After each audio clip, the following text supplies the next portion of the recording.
భిక్షమెత్తిది వేల బిడియపడక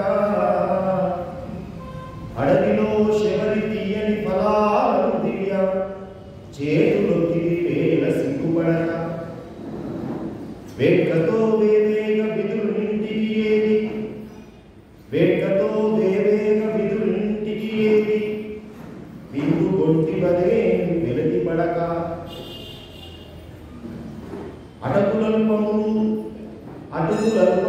కుచేలుడు కడిగించుక చేల ఒక్కసారి వేల లెక్కమునక భక్తులకు నీవు పెట్టుట భాగ్యమౌను భక్తులకు నీవు పెట్టుట భాగ్యమౌను వారికి ఆశించిదివి తిండివాడవచ్చు భూషణ వికాస శ్రీ ధర్మపుర నివాస దుష్ట సంహార నరసింహ వశిష్ఠోవాచ సంధ్యావలీవచ శ్రుత్వా మోహినీ దుహితావిదే ఉవాచ తత్పరా స్వీయే కార్యే మోహకారిగా. సభాయి పరమ పవిత్రమైన వాసవి మాత యొక్క దివ్య సన్నిధానం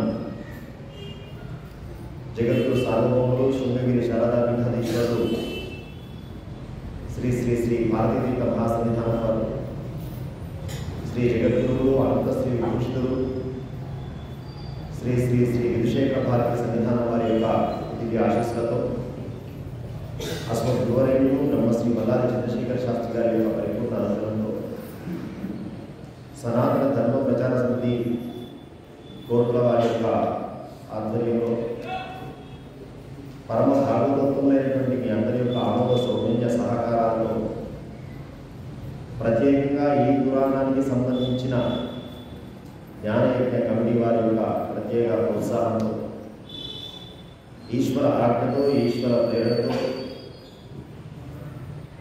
అష్టాదశ మహాపురాణ జ్ఞానయజ్ఞ పరంపరలో మూడవ పురాణంగా ఈశ్వర నిర్ణయించినటువంటి నారద మహాపురాణ రోజు సప్తాహ జ్ఞానయజ్ఞంలో నేడు 6వ రోజు నేటి ప్రవచనానికి ఈశ్వరుడు మనకు అనుగ్రహించుగాక అని ప్రార్థన చేస్తుంది. యత్యేవం విజానాసి ధర్మాధర్మగతిం శుభే భక్తురర్తే ప్రదాత్రీ చ ధనజీవితయోరపి. మహాత్ముల యొక్క దివ్య దర్శనం, పుణ్యక్షేత్రాల యొక్క సందర్శనం, భగవత్ సంబంధమైనటువంటి తిథులలో భగవత్ సేవ, ఇవన్నీ కూడా అత్యంత విశేషమైనటువంటి ప్రాధాన్యత కలిగినటువంటి అంశాలు. మనకు తెలియకుండానే పుణ్యం చేసినట్టయితే అది ఎంతో విశేషమైనటువంటి శుభమైన ఫలితాన్ని కలుగజేస్తుంది జీవితం. ఇక తెలిసి చేసినటువంటి పుణ్యం ఉన్నదే అది ఇంకా అత్యంత విశేషమైనటువంటి ఫలితాన్ని కలుగజేస్తుంది. తెలిసి ముట్టుకున్నా తెలియక ముట్టుకున్నా కాల్చేటువంటి స్వభావం కలిగినటువంటి అగ్ని ఏ రకంగానైతే కాలుస్తుందో అలాగే తెలిసి చేసినా తెలియక చేసినా భగవత్ నామ సంకీర్తన కావచ్చు, భగవత్ సేవ కావచ్చు, మహాత్ముల యొక్క దర్శనం కావచ్చు, ఇవన్నీ కూడా మన జీవితంలో విశేషమైనటువంటి శ్రేయస్సును కలిగింపజేసేటువంటి అంశాలు.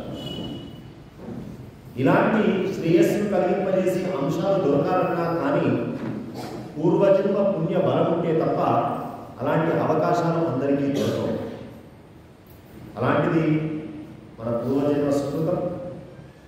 మీ ద్వారా నాకు కూడా ఈ అష్టాదశ మహాపురాణ ప్రవచనాన్ని చేసుకునే భాగ్యం మీ ద్వారా నాకు కలగదు. ఏకాదశి తిథి గురించి మాట్లాడుతున్నాను. వశిష్ఠుల వారు రుక్మాంగదుల యొక్క దివ్యమైనటువంటి చరిత్రను చాలా అద్భుతంగా విశదీకరిస్తున్నారు. రుక్మాంగదుల యొక్క భార్య సంధ్యావళి, కుమారుడు ధర్మాంగదుడు రాజ్య పట్టాభిషేకం చేసి అడవికి వెళ్తే మోహిని అనేటువంటి అప్సరస యొక్క మోహంలో పడిపోయి చిట్ట చివరికి భగవత్ సాన్నిధ్యం చేద్దామని అడవికి వెళ్ళినటువంటి రుక్మాంగదుడు మళ్ళీ మోహిని వలలో బంధాన్ని పెంచుకొని మళ్ళీ రాజ్యానికి వచ్చాడు. ఆ రాజ్యంలో కూడా మోహినితోనే విహారం చేస్తూ ఉన్నాడు. సమస్తమైనటువంటి రాజకార్యాలు పక్కన పెట్టినాడు. ఇంతకుముందు ఉన్నటువంటి ధర్మబద్ధంగా వివాహం చేసుకున్నటువంటి జ్యేష్ఠమతి అయినటువంటి సంధ్యావళిని పక్కన పెట్టినాడు. అత్యుత్తమైన ఉన్నతమైనటువంటి గుణగణాలు కలిగినటువంటి పుత్రుడైన ధర్మాంగదుని పక్కన పెట్టినాడు. సమస్తమైనటువంటి కార్యాలు పక్కన పెట్టి తన జీవిత పరమార్థం మొత్తం కూడా మోహినే అన్న విధంగా తన జీవన విధానాన్ని కొనసాగిస్తూ ఉన్నాడు. ఇంతకుముందు ఉన్నటువంటి రుక్మాంగదుడు వేరు, మోహిని వచ్చిన తర్వాత రుక్మాంగదుని యొక్క పరిస్థితి వేరు. అంత మోహంలో కూడా ఏకాదశి వ్రతాన్ని వదిలిపెట్టను అనేటువంటి నియమాన్ని పెట్టుకుని ఉన్నాడు. బతికిలాడినాడు. కనీసం కార్తీక మాసం నెల రోజులు దాన్ని ఒప్పుకోలేదు. కనీసం ఏకాదశి వ్రతం అంటే 3 రోజులు, దశమి ఏకాదశి ద్వాదశి చెప్పుకొని ఉన్నాను. 3 రోజులు కుదరలేదు.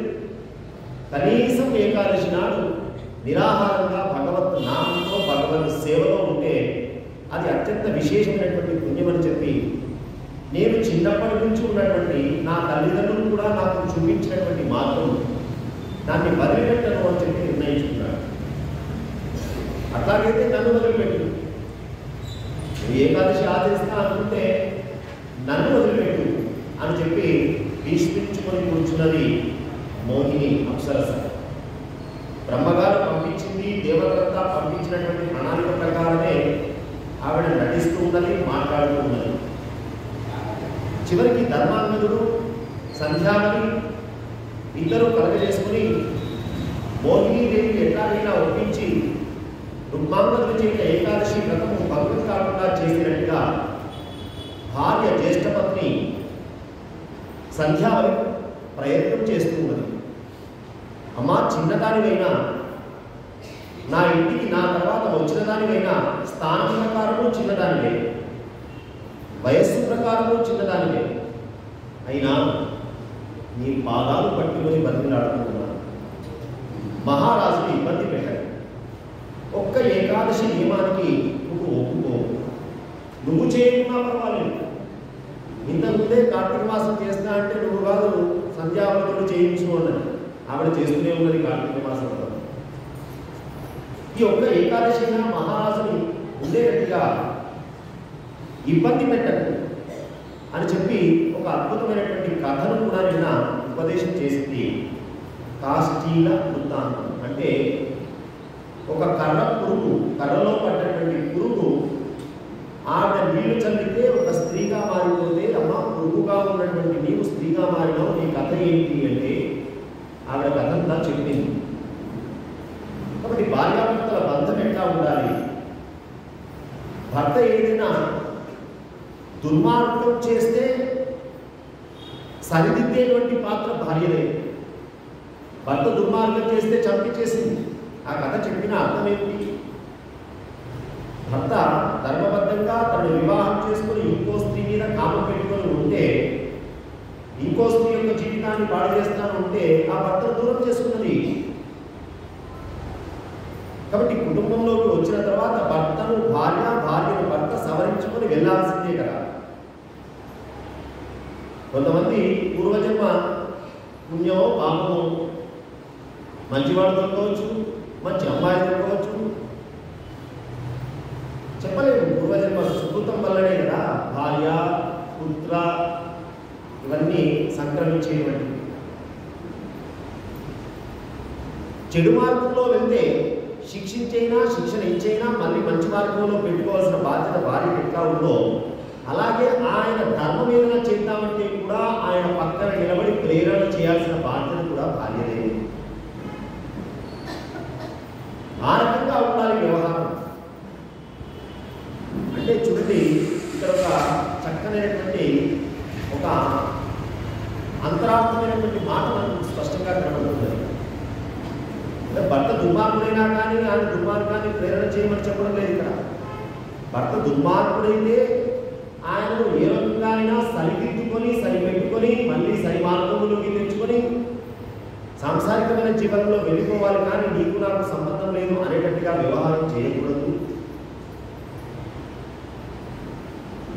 మొత్తానికి వృత్తాంతం అంతా చెప్పింది.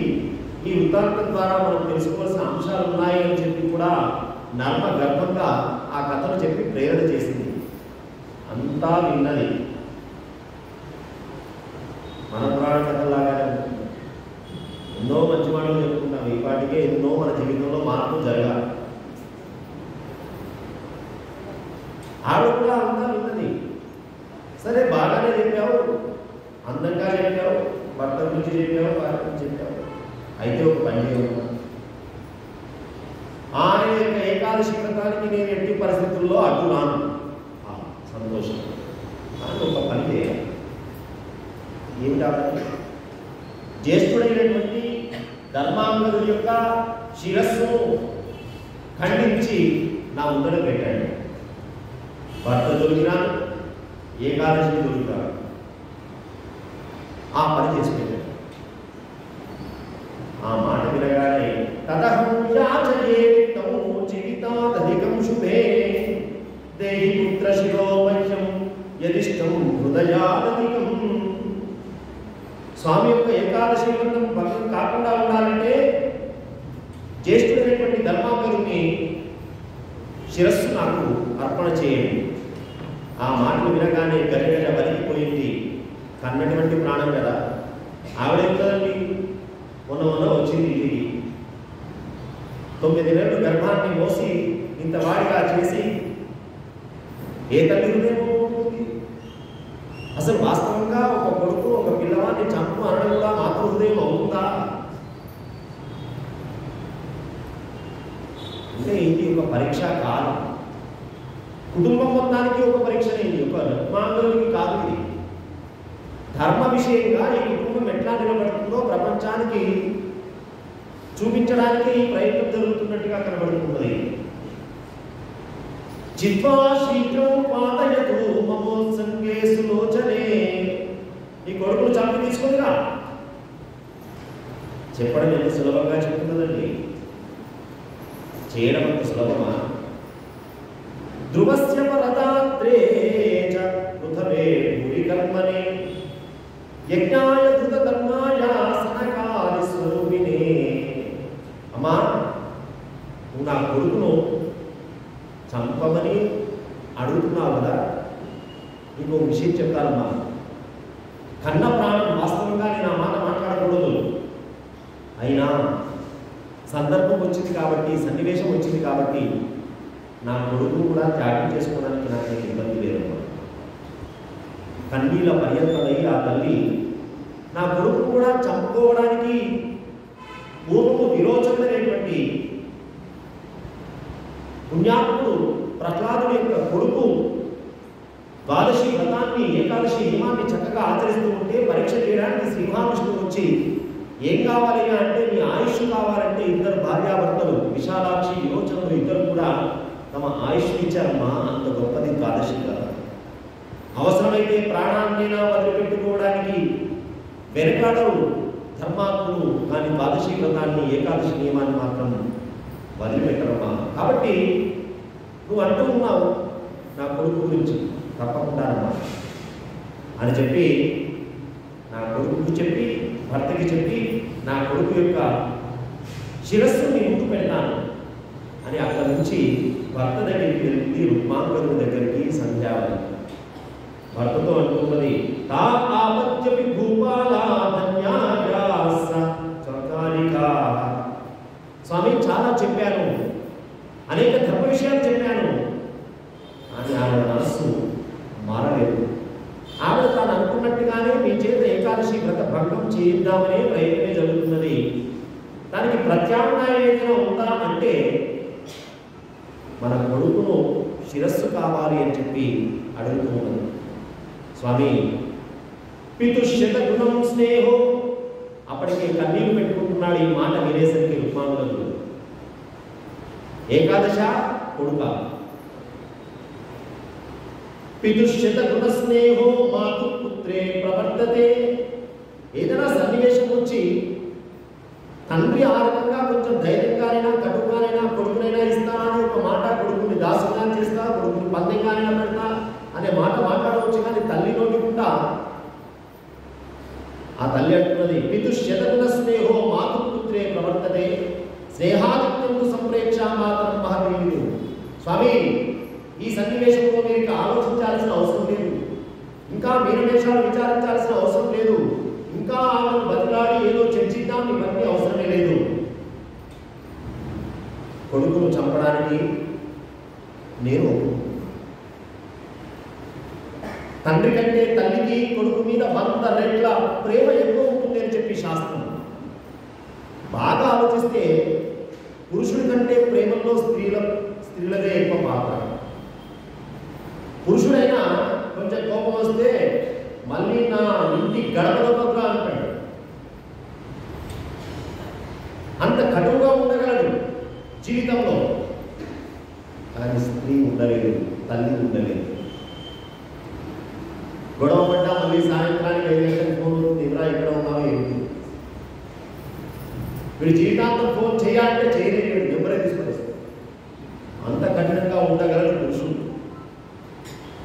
కానీ స్త్రీ హృదయం ఎట్టి పరిస్థితుల్లో ఉండదు. బంధాలను పెంచుకోవడం పురుషుడికి ఉన్నట్టుగా స్త్రీకి అంత సాధ్యమయ్యేదని కాదు.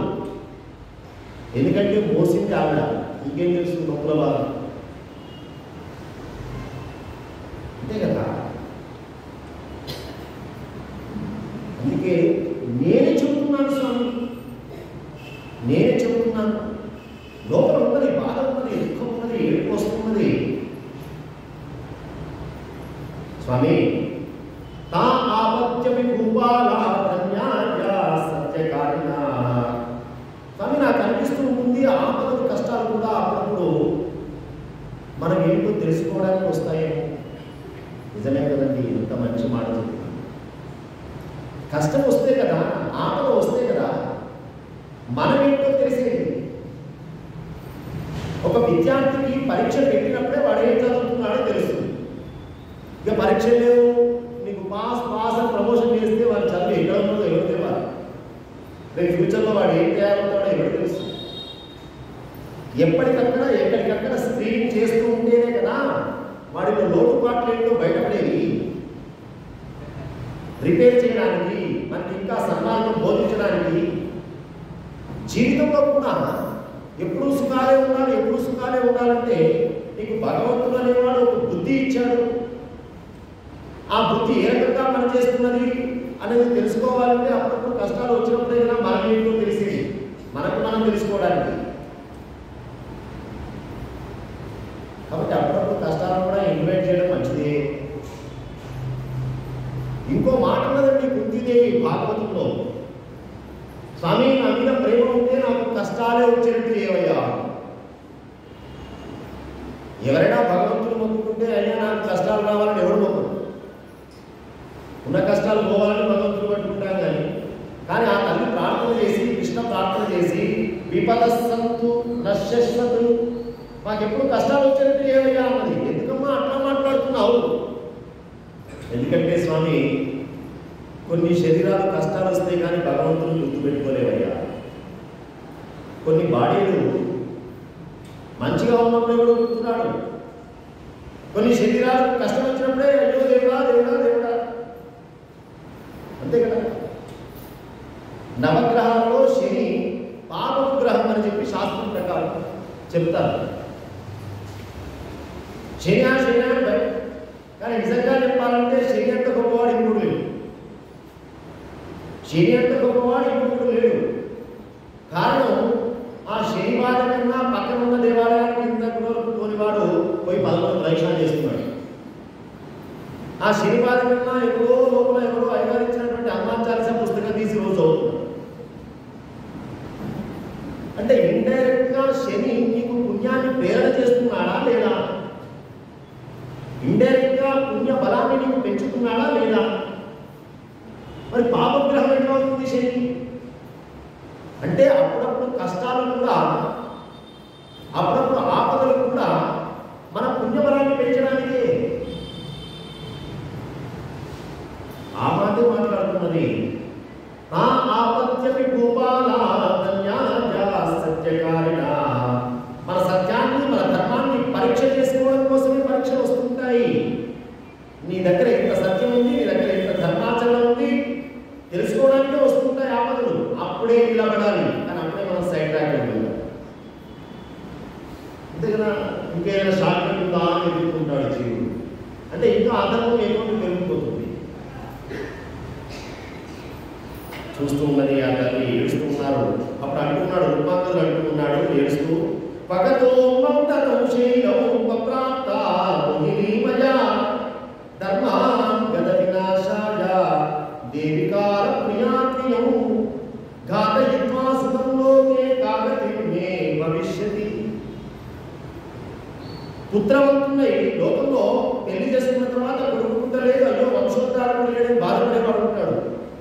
ఇప్పుడు వంశోద్ధారకుడు పుట్టాడు, ఓ కొడుకు పుట్టినా కానీ ఎందుకు పుట్టాడా ఈ కొడుకు అని బాధపడే వాళ్ళు కొంతమంది ఉంటారు. కానీ కొడుకు పుట్టాడు, ఇంత గొప్ప కొడుకు ఎవరికి లేడనేటువంటి గొప్పనైనటువంటి ధైర్యాన్ని నాకు ఇచ్చాడు. అలాంటి కొడుకుని ఈరోజు నా చేతులతో నేను చంపుకునేటువంటి పరిస్థితి, ఈ దిక్కుమాలిన పరిస్థితి ఎందుకోసం వచ్చింది? నేను ఆ మంత్ర పర్వతానికి అడవికి పోవడం వల్లే కదా. పోతే పోతే పోతున్నాయా, అడవికి ఎంతమంది పోవడం లేదు. ఆ మోహిని స్త్రీ నాకే కనబడాలా? దీన్ని ఏమనుకోవాలి? కర్మ నా పుత్రం క్షీయతే కర్మ. అయ్యో అక్కడ పోకుంటే కదా అనుకుంటాడు. అంతా అయిపోయిన తర్వాత అది పోకుంటే అసలు నేను ఉన్నప్పుడే ఆ మాట వచ్చేది కాదు. నేను పోవాల్సి ఉన్నది, మాట పడాల్సి ఉన్నది. అంతే కదా. లంకిని రాక్షసి అనుకున్నదట. హనుమంతుడు దెబ్బ కొట్టిన తర్వాత అంతవరకేమో బడాయి చేసింది. అయిపోయి ఎక్కడి నుంచి వస్తున్నావు, చీమ కూడా లోపలికి పోవడానికి లేదు. ఆయన ఏమన్నాడు, కొంచెం లంక చూసిపోతా అన్నా. ఆ దెబ్బ కొట్టింది, కింద పడ్డాడు, లేచాడు, హనుమంతుడు దెబ్బ కొట్టినాడు. ప్రసీద సుమహాబాహో, అయ్యా కాపాడవయ్యా కాపాడవయ్యా అని చెప్పి మరుగుతూ మాట్లాడి, నువ్వు వస్తావని తెలుసు, నన్ను దెబ్బ కొడతావని తెలుసు, ఇదిగో కోట ద్వారం చేస్తున్నాను లోపలికి వెళ్ళు అన్నది. ఎవరు? కాపలా కాస్తున్న లంకా రాక్షసు. మరి వస్తానని తెలుసు, దెబ్బ కొడతానని తెలిసినప్పుడు దెబ్బ పడాల్సిన అవసరమే. నీకెట్లా తెలుసుకున్నాను? బ్రహ్మదేవుడు నాకు ఇంతకుముందే చెప్పినాడు అన్నది. బ్రహ్మదేవుడు చెప్పిన మాట వెంటబోతుంది. దెబ్బ కొట్టిన తర్వాతే గుర్తొస్తుంది బ్రహ్మగారి మాట. కాబట్టి కర్మ రాసి పెట్టుకున్న తర్వాత ప్రారబ్ధ కర్మలని కొన్ని కర్మలు ఉన్నాయి. ప్రారబ్ధం, ఆగామి, సంచితమని కర్మ 3 రకాలు. కొన్ని కర్మలను, కొన్ని పాపకర్మలు దుఃఖాలు వస్తాయి కదా, దాన్ని పోగొట్టుకునే ప్రాయశ్చిత్తాలు ఉన్నాయి. కానీ కొన్ని ఖచ్చితంగా అనుభవించని పోదు. బీపీ షుగర్ లాగా అది కంటిన్యూషన్ అంటే. ఇక మధ్య మధ్యలో వచ్చే జ్వరాలు ఉంటాయి కదా, టాబ్లెట్స్ అయితే పోతాయి. అలాగే కొన్ని ప్రారంభ కర్మలు ఖచ్చితంగా అనుభవించవలసిందిగా. అలాగే ఉమాంగదుడు కూడా అనుకుంటూ ఉన్నాడు, అడవికి ఎందుకు పోయినా నేను ముక్కు మూసుకొని పోదామనుకుంటే ఈ మోహిని కనబడలేదు అని చెప్పి ఏడుస్తూ, నేను కూడా వెళ్ళి బతుకులాడతాను అని చెప్పి తన భార్యను తీసుకుని మోహినీదేవి దగ్గరికి వచ్చారండి ఉమాంగదుడు. దాసోస్మి, ఎంత బలహీనైపోయినాడండి ఉమాంగదుడు. యమధర్మరాజు భయపెట్టినటువంటి మహానుభావుడు. ఎప్పుడు వెళ్ళి మొక్కుకున్నాడు బ్రహ్మగారి దగ్గర, అయిన వల్ల నాకు టెన్షన్ స్టార్ట్ అయిందయ్యా, నా జాబ్కే రిజైన్ చేస్తున్నాను. అంతే కదా.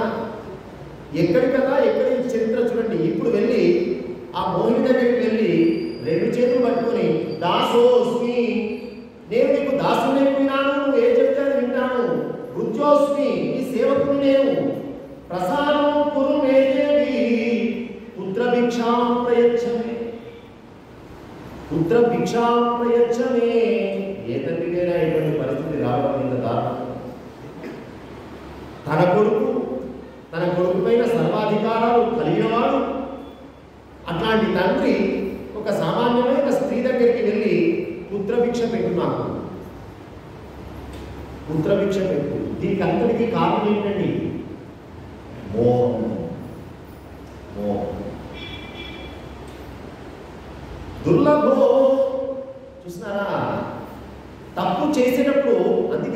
శాస్త్రంలో ఒక మాట ఉంది, పాపం చేసినప్పుడు చాలా ఆనందంగా చేస్తున్నాడు జీవుడు, కానీ అనుభవించేటప్పుడు బాధపడుతుంది. పాపం చేసినప్పుడు ఎవరికైనా చాలా హ్యాపీ అనిపిస్తుంది, బ్రహ్మాండం. అది అనుభవించినప్పుడు అయ్యో అయ్యో అయ్యో. మరి చేసినప్పుడే కొంచెం జాగ్రత్తగా ఉంటుంది, చేసినప్పుడే కొంచెం ఇంద్రియాలు నిగ్రహంగా ఉంటే ఇంత దూరం వచ్చిన ప్రసాదము కురుమే దేవి పుత్రభిక్ష పెట్టమమ్మా, నా కొడుకును కాపాడు. దుర్లభో పునవాన్ పుత్రో దుర్లభో హరివాసరః దుర్లభం హి కులే జన్మ దుర్లభో వంశజాప్రియా. అమ్మా, ఇలాంటి మంచి కొడుకు పుట్టడం అనేది ఎన్నో పూర్వజన్మల పుణ్యం ఉంటే తప్ప. చూడండి, కథలో అడవి పెరిగినప్పుడు ఒక మహర్షి కనబడితే ఆ మహర్షి అడిగినాడా లేదా, నాకు ఇంత గొప్ప భార్య దొరికింది, ఇంత గొప్ప కొడుకు కలిగినాడు, నాది ఏంటయ్యా పుణ్యం అని అడిగినాడా లేదా? అంత గొప్ప పుణ్యాత్మని చెప్పుకున్నటువంటి నేను ఈరోజు అదే కొడుకుని నేను చంపుకోవాల్సిన పరిస్థితి వచ్చింది. గంగాజలం దొరకడం, అదేవిధంగా మంచి జన్మ దొరకడం, మంచి ఇల్లాలు దొరకడం, విష్ణు సంబంధమైనటువంటి దీక్ష దొరకడం, దుర్లభ వైష్ణవీ దీక్ష దుర్లభ స్మృతి సంగ్రహ. అంతేకాదు హరివాస జాగరణ, ఏకాదశి జాగరణ, అదేవిధంగా వశుడైనటువంటి పుత్రుడు, పుష్కర స్నానం, కపిల గోవు దానం, అలాగే అంత్యకాలంలో హరినామ స్మరణ, చివరి దశలో హరినామ స్మరణ. ఇవన్నీ కూడా శాస్త్రం చాలా దుర్లభం అని చెబుతున్న అంశాలు కదా. అలాంటిది ఓ అమ్మా నాకు పుత్రభిక్ష పెట్టు అని చెప్పి బతికిలాడుతూ ఆ భార్యాభర్తలు ఇద్దరు బతికిలాడుతూ చివరికి ఒక మాట అంటున్నారండి మాండవులు. కిం పదేవ చాంగి ప్రసాదం కర్తుమర్హసి. అయినా నా కొడుకు తరకాయతో ఏం పని మరి? బాగా ఆలోచిస్తే ఇదైనా పద్మశ్రీ ఆ పద్మవిభూషణ ఎక్కువ పెట్టుకోవడం, అవార్డు వివాడు అయితే పెట్టుకోవచ్చు, తలకాయతో ఏం పని? బాగా ఆలోచిస్తే తలకాయతో ఏం పనండి అంటే ఇది నిజంగా పరీక్ష. అయినా పర్వాలేదు, నువ్వు కోరినా నీ కోరిక నీది, అది ఎందుకు ఏమిటని అడగాల్సిన ఇస్తా అన్నా ఇస్తా. కాకపోతే ఒక చిన్న సవరణ, కొడుకుకు బదులు మా ఇద్దరి ప్రాణాలు తీసుకో. కొడుకుకు బదులు మేమిద్దరం సిద్ధంగా ఉన్నాం, మా ఇద్దరి ప్రాణాలు తీసుకో అని చెప్పి బతుకులాడుతూ ఉంటే రెండు చేతులు పట్టుకొని జోడించి కింద పడిపోతున్నాడు, మోహిని కాళ్ళ మీద పడిపోతున్నాడు. ఎక్కడి రాదు, కొడుకు చూస్తూ ఉన్నాడు. వెంటనే పరిగెత్తుకుంటూ వచ్చాడు కొడుకు, తండ్రిని ఆపాడు. తండ్రి గౌరవాన్ని కాపాడమే కొడుకు ధర్మం కదా. ఎవరికి నా తండ్రి ఒక స్త్రీ దగ్గర నా గురించి కాళ్ళు పట్టుకోవడమా? ఎంత అగౌరవం! కానీ నేటి ప్రపంచంలో తల్లిదండ్రులను కూడా మనం పంచాయతీలో పిలిచి నిలబెట్టుకున్నాం స్వార్థం కోసం. నా తండ్రి ఇంకొక స్త్రీ దగ్గర నా గురించి కాళ్ళు పట్టుకోవడమా? పరిగెత్తుకుంటూ వచ్చాడు ధర్మాంతకు. రెండు చేతులు పట్టుకుని తండ్రి ఆగండి, గవార్తే బ్రహ్మమార్తే వా ప్రమదార్తే మహీపతే భూమ్యర్తే పార్థివార్తే వా దేవతార్తే తథైవ చ బాలార్తే వికలార్తే చ జాతి లోకా సుభాసురా. తండ్రి, నా చావు కోసం మీ చావును, మీ ప్రాణాన్ని అడ్డు పెడుతున్నారా? ఇది వద్దు.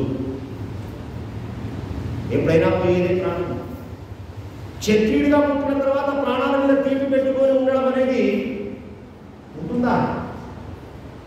క్షత్రియుడై పరిపాలన మార్గంలోకి వచ్చిన తర్వాత, ఆయుధం పట్టుకున్న తర్వాత, ఒక సైనికుడిగా జాయిన్ అయిన తర్వాత ఎవడైనా ఎక్స్పెక్ట్ చేయగలరా ప్రాణాలతో నేను 100 years నాకు ఉంటాయి, మంత్రులుగా దీవించినారు కావచ్చు, శతవర్షముల దాకా హితము చెప్పిరి గాని నమ్మరాదా మాట నిర్మనమున ప్రాయముందో లేక ముదిరియందో లేక ముసలియందో ఊరునో అడవినో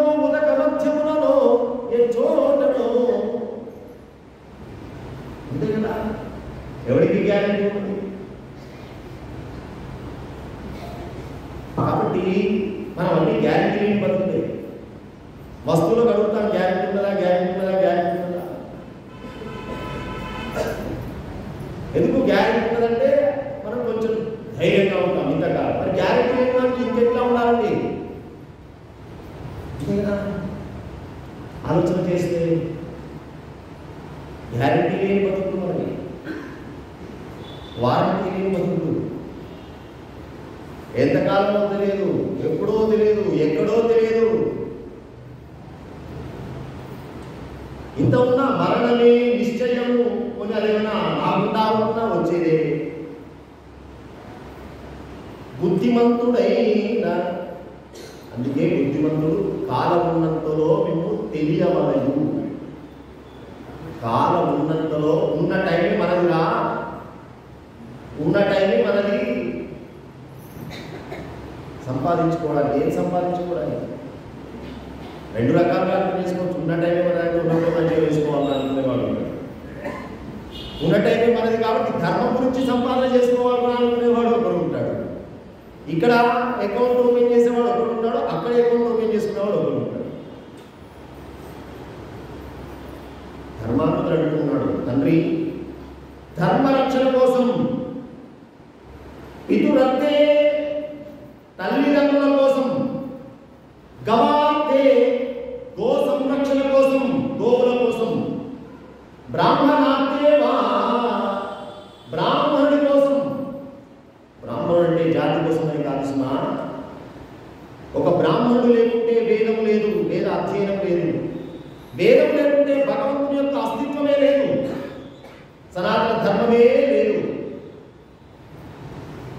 కాబట్టి అలాంటి సనాతన ధర్మాన్ని కాపాడుతూ దీక్షగా ఉన్నటువంటి, పుట్టినప్పటి నుంచి భవతి భిక్షాందేహి అని చెప్పి భిక్షా పాత్ర పట్టుకొని 9 ఏళ్ళు 10 ఏళ్ళు ఉపనయన సంస్కారం తర్వాత గురు సేవ చేస్తూ తల్లిదండ్రులను వదిలిపెట్టి వేదాధ్యయనం చేసి ఈ సనాతన ధర్మాన్ని నిలబెట్టాలనేటువంటి ప్రయత్నం చేస్తున్నటువంటి వాడికి రక్షణ కావాలి. అందుకే గోబ్రాహ్మణే శుభమస్తు. ఎందుకు గోవులు బ్రాహ్మణులు? వీటికి రక్షణ అవసరం. ఇవి రక్షింపబడ్డంత కాలమే సనాతన ధర్మం బ్రతికి ఉంటుంది. సనాతన ధర్మం యొక్క బేస్మెంట్ గో బ్రాహ్మణ, గోవు వేదం. ఇవి రెండు పోయినాయంటే బేస్మెంట్ పోతే పిల్లలు కొట్టడం చాలా సులభం. అది 5 స్టార్ కావచ్చు, 7 స్టార్ కావచ్చు. అందుకే సనాతన ధర్మం పైన దాడి 2 విషయాల్లో జరుగుతుంది. బాగా జాగ్రత్తగా గమనించండి. వేద సంబంధమైన, ఆచార సంబంధమైన విషయాలు, ఆ ఆచారాలను పాటిస్తున్న వారిపైన, గోవులపైన. ఇక్కడ చెప్తున్నారు గవార్తే బ్రాహ్మణార్థేవా. ఆ గో బ్రాహ్మణ సంరక్షణ కోసం ప్రాణం పోయినా అది ధర్మమే. అలా ప్రాణాన్ని పోగొట్టుకున్నవాడు తేజోమయమైనటువంటి లోకాలకే వెళ్తాడు. పితురత్తే, తల్లిదండ్రుల కోసం ప్రాణాన్ని వదిలిపెట్టినవాడు, తల్లిదండ్రుల సేవలో ప్రాణాన్ని వదిలిపెట్టినవాడు. అంతేకాదు, ఎంత చక్కని మాట చెప్తున్నారు. భూమ్యర్థే, భూమి కోసం. భూమి కోసం అంటే రియల్ ఎస్టేట్ కాదు సుమా, దేశం కోసం. దేశం కోసం, దేశం కోసం, ధర్మం కోసం, ఆ ధర్మాన్ని కాపాడుతున్న వారి కోసం ప్రాణం పోయినా కానీ తదలో పరితాపేన జగిమాంతం, తేజోమయమైనటువంటి లోకం స్వర్గలోకానికి చేరుతాడు. ధర్మ రక్షణలో ప్రాణం వదిలిపెడితే స్వధర్మే నిధనం శ్రేయ. ఇది పరమాత్మ వాక్యం. చావు ఎవడైనా వస్తుంది రా, చావు. కానీ నీ ధర్మాన్ని కాపాడడం కోసం నీ ధర్మంలోనే చావు. స్వధర్మే, నీ ధర్మంలోనే చావు. ఆశపడి చిన్న చిన్న వాటి కోసం కన్న తల్లి లాంటి మాతృస్థానమైనటువంటి స్వధర్మాన్ని వదిలిపెట్టి పరధర్మానికి వెళ్తున్నావే, నీ స్వధర్మంలో నువ్వు చచ్చినా నీకు శ్రేయస్సే. అందుకే తండ్రి, నేను చనిపోవడానికి సిద్ధంగా ఉన్నాను ధర్మం కోసం. ఏదో స్వార్థం కోసం కాదు, ధర్మం కోసం అని చెప్పి తన దగ్గర ఉన్నటువంటి కత్తి తీసి తన తండ్రి చేతిలో పెట్టినాడు. శిరస్సు వంచాడు. తండ్రి, నేను సిద్ధంగా ఉన్నాను, మీరు ఏమాత్రం ఆలస్యం చేయాల్సిన అవసరం లేదు. వచనే సుప్రహర్షేణ మనసా ప్రణమ్య గరుడధ్వజం తం దృష్ట్వా ఖడ్గహస్తం పితరం ధర్మభూషణ ప్రణమ్య మాతా పితరౌ దేవం చక్రధరం తదా. తల్లిదండ్రులకి నమస్కారం చేసినాడు, తల వంచాడు, నిలబెట్టాడు, కత్తి చేతిలో పెట్టినాడు. చావు కోసమైనా సిద్ధంగా ఉన్నాను, ధర్మ రక్షణ కోసం. అసలు క్షత్రియుడు అంటేనే ధర్మాన్ని రక్షించడం కోసం ప్రాణాలైనా పరంగా క్షతః ప్రాయత క్షత్ర. ఈ సన్నివేశం అంతా శ్రీ మహావిష్ణువు గమనిస్తున్నాడు. ఎక్కడ దాకా పోతుందో చూద్దాం. ఎందుకంటే ఇదంతా ఎవరి సెంటర్గా జరుగుతుందండి. ఏకాదశి తిథి ఏకాదశి ఉపవాసం ఉంటే శ్రీ మహావిష్ణువు అనుగ్రహం ఇదే కదా. మరి ఏకాదశి తిథి ఇంత గొడవలో ఒకరినొకరు చదువుకుంటే ఇదంతా నా మీద పడితే ఆయన గమనిస్తున్నాడు శ్రీ మహావిష్ణువు వైకుంఠం నుంచి. ఎప్పుడైతే చివరి దశ దాకా వచ్చిందో రుక్మాంగడు కూడా కత్తి తీసినాడు, ఇలవిలా ఏడుస్తూ ఉన్నాడు. ధర్మం కోసం తన కొడుకును త్యాగం చేయడానికి సిద్ధపడ్డాడు. కత్తి ఎత్తేసరికి రానే వచ్చాడు పరమాత్మ. తం దృష్ట్వా ఖడ్గహస్తం పితరం ధర్మభూషణ ప్రణమ్య మాతా పితరౌ దేవం చక్రధరం తదా. గరుడ వాహనాలు ఉండే వచ్చాయట. ఎంత వేగంగా వచ్చాడో చూడండి. గరుత్మంతుడు వచ్చాడంటే ఫ్రాక్షన్ సెకండ్స్ లో దిగుతాడు ఆయన. అందుకే చూడండి, గరుడ వాహనం ఎందుకు పెట్టుకున్నాడు ఆయన అంటే అడగగానే కోరగానే ఇచ్చేటట్టు ఉండాలా. అప్పుడప్పుడు ఏమైనా పని చేయదు. కానీ భగవంతుడు అడగగానే దదాతి దాతు ప్రేరయతే హరి సాకమ్యాది పురోయాది మనోమాభి నిరంతరం. భగవంతుడు ఎక్కడ ఉంటాడు అన్నాడు. ఉన్నామని నమ్ముకున్న వాడికి పక్కనే ఉంటాడట. ఎందుకోసం ఎప్పుడు ఏమడిగితే అది ఇద్దామని. మనకు కనబడకుండా మన పక్కనే ఎదుగుతూ ఉంటాడట. ఎక్కడో ఉన్నట్టయితే రావడం ఆలస్యం అవుతుందేమో, అంతకాలం కూడా భక్తుడికి కష్టం ఏమవుతుందో అని చెప్పి నమ్ముకున్న వాడికి పక్కనే తిరుగుతూ ఉంటాడు. మరి పక్కన తిరుగుతున్నప్పుడు పట్టించుకోవడానికి పడిపోయేటప్పుడు పట్టించుకుంటాడు. తండ్రి సైకిల్ నేర్పేటప్పుడు పిల్లవాడికి సైకిల్ ఇస్తాడు, తొక్కరా అంటాడు. ఇక ప్రతి నిమిషం నేను పట్టుకుంటా వాడు జీవితంలో తొక్కు నేర్చుకుంటాడు. ఆయన పట్టుకున్నట్టయితే వదిలిపెడతాడు. వాడి బుద్ధి వాడి శక్తి ఏమిటో చూస్తాడు. అదే పడిపోతున్నాడని తెలియగానే వచ్చి పట్టుకుంటాడు. అది భగవంతుడికి భక్తుడికి మధ్యలో ఉన్నటువంటి బాంధవ్యం. గమనిస్తూ ఉన్నాడు ఆయన, గమనిస్తూ ఉంటాడు ప్రతి విషయం. మనం అనుకుంటూ ఉంటాం పరమాత్మ మనల్ని చూడడం లేదు, మనల్ని పట్టించుకోవడం లేదు. ఇన్ని పురాణాలు విన్నాం, ఇంత శ్రద్ధగా వచ్చాం, సీరియల్ అన్ని వదిలిపెట్టినాం, ఇంత శ్రద్ధతో వచ్చినా కనీసం ఒక్క కోరిక రక్షిష్యతి విశ్వాస, నమ్మకం, కాపాడుతాడు, ఉన్నాడు.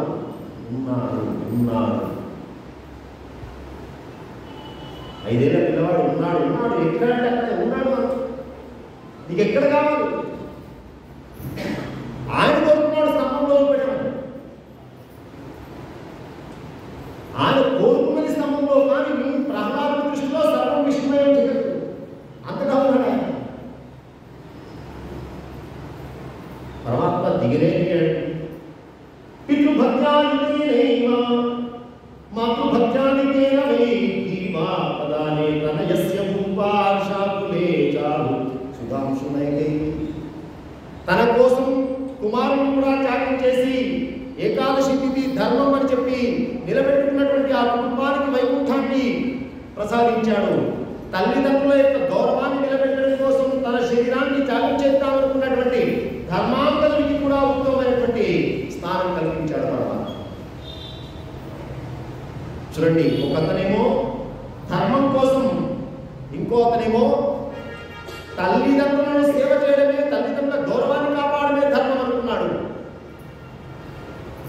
భగవంతుడు అందరికీ అనుగ్రహించాడు. అలా రుక్మాంగదుడి యొక్క చరిత్ర సుసంపన్నమైపోయింది. కానీ ఎప్పుడైతే ఈ కత్తి ఎత్తి తన కొడుకును కూడా చంపడానికి రుక్మాంగదుడు సిద్ధపడ్డాడో మోహిని ఆ సన్నివేశం కూడా కానీ కింద పడ్డదట. ఇట్లాంటి కుటుంబాన్ని నేను చెరపడానిగా వచ్చింది. ఇంత ధర్మబద్ధమైనటువంటి కుటుంబంలో కలహాలు పెట్టి ధర్మ నాశనం కోసమా నేను వచ్చింది? ఎవడైనా కన్న కొడుకును ఎంతసేపు అండి నన్ను శిక్షించడానికి? రాజు మోహిని శిక్షించడం ఎంతసేపు? శిక్షించలేడా? కట్టుబాటు చేయలేదా? కానీ ఆవిడకి ఇచ్చినటువంటి మాట కూడా సత్యము. దశరథుడు కైకను నిరాకరించలేదా? ముగ్గురు భార్యలు ఉన్నారు, నువ్వు ఉంటే ఉండు, ఇంట్లో ఉంటే లేవు అనలేదా? నా రాముడిని నేను నిలబడ్డాను, ఏం చేసుకుంటావో చేసుకో, పంచాయతీ పెట్టినా అంటే పంచాయతీ నియంత్రించుకోలేదా? అక్కడ భార్యాభర్త సంబంధం కాదు, సత్యం, ఇచ్చిన మాట. కొడుకును త్యాగం చేయలేదా? ఇక్కడ కూడా ధర్మం కోసం, సత్యం కోసం తన కొడుకును త్యాగం చేసుకున్నామనుకున్న చరిత్ర రుక్మాంగదుడు. అందుకే స్వామి పరిగెత్తుకుంటూ వచ్చాడు, అనుగ్రహించాడు. రుక్మాంగదుడి యొక్క చేయి పట్టుకున్నాడు. కత్తి ఎత్తినటువంటి చేయి పట్టుకుని కత్తి పక్కన పడేసి రుక్మాంగదుడిని తన వైకుంఠ ధామానికి సంధ్యాలతో సహా ధర్మాంగదుడితో సహా తీసుకువెళ్తే మోహినిదేవి అప్పటికే భగవద్ దర్శనం కాలేదాడు. చూడండి, భగవంతుడు వచ్చేలో బట్టి ఈవిడ కింద పడ్డది. అంటే భగవంతు సేవ చేద్దామని వెళ్ళినా భగవంతుడు అవకాశం ఇస్తే తప్ప మనం సేవ చేయలేము. క్షేత్రానికి అందరితో పాటు మనం టికెట్ బుక్ చేసుకున్నా ఆయన అపాయింట్మెంట్ ఇస్తే తప్ప మనం పోలేము. అంతే కదా? ఈ సన్నివేశంలో భగవంతుడు రాకముందే మోహిని కింద పడ్డది. భగవంతుడు వచ్చాడు, అనుగ్రహించాడు, వెళ్ళిపోయినాడు. ఇదంతా చూస్తున్నారు ఎవరు? యమధర్మరాజు గారు. ఆయన దగ్గర అసంకత ఇది. ఆయన దగ్గరే ఇదంతా నడిచింది. ఆయన పోయి బ్రహ్మదేవుడి దగ్గర మొరపెట్టుకుంటే అసలు నాకు యమధర్మరాజు గారి దగ్గరికి రాకుంటే ఈ కథ ఎక్కడ స్టార్ట్ అయిందండి? ఆయన పోతూ ఎవరిని పలకరిద్దామని అందరినీ పలకరించుకుంటూ పోతారు కదా. నాకు అయ్యా అంత శూన్యంగా కనబడుతుంది, ఇదంతా ఖాళీ ఉన్నది, ఎప్పుడు చాలా బిజీగా ఇదే కదా స్టార్ట్ అయింది. అప్పుడు బాధ లేకున్నాడు. ఈ బాధ ఇక్కడ నా ముందు తెలిస్తే వెళ్ళాము, బ్రహ్మదేవుడి దగ్గర పోదాము, బ్రహ్మదేవుడి దగ్గర పోతే అప్పుడు ఈ కథ ప్రారంభమైంది. అంతే కదా? నారదుని వల్ల ఒక ఏకాదశి వ్రత మహాత్మ్యం ప్రపంచానికి గొప్పతనం తెలిసింది. యమధర్మరాజు గారు వెళ్ళారు బ్రహ్మదేవుడి దగ్గరికి. స్వామి, అంతా అయిపోయిందిగా, మనం చేసిన ప్రయత్నం అంతా వ్యర్థమైపోయింది, ఇక నా వల్ల కాదు. ఇక అందరూ ఈ సన్నివేశం తర్వాత ఇంకా ఏకాదశి మీద ప్రేమ పెరుగుతుంది, కానీ ఇంకా ఏకాదశి మంచిగా నియమంగా ఉంటారని ఇంకా గట్టిగా నియమంగా ఉంటారు. ఇక నా లోకానికి వస్తుంది కాబట్టి ఇక నా బాధ్యత నుంచి నేను తప్పుకోవడమే మంచిది, దండం పెట్టుకున్నా స్వామి అంటే రాగా అలా కొంచెం ఆవేశపడదు, తొందరపడదు. అసలు ఫస్ట్ మొట్టమొదటి ఆ మోహిని మనం కూర్చోబడిపోయి మన కోసం ఇంకా ప్రయత్నం చేసింది, కష్టపడ్డది, మరి ఆమె కూడా మనం చూసుకోవాలి కదా. ఒక్కసారి మోహిని మూర్ఛ నుంచి తేరుకున్న తర్వాత అప్పుడు నీ సంగతి ఏంటి, నీ కేసు ఏంటి, అప్పుడు చూద్దాం. తొందరపడి ఆవేశం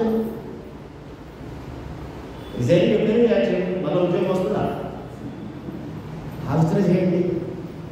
కోపం పోదా మీ దగ్గర పని చేసే రిజల్ట్ పడేయచ్చు, మన ఉద్యోగం కోసం వెళ్ళిపోవాలి. అవునా కాదు? అదే ఆవేశ సమయం కొంచెం తగ్గించుకొని కొంచెం ఆలోచనతోటి తెల్లాడితే వాడి కోపం మన కోపం తగ్గదాండి. అందుకే కొన్ని సన్నివేశాలు కాలమే సమాధానం చెబుతుంది, ఆవేశాలు సమాధానం చెప్పవు.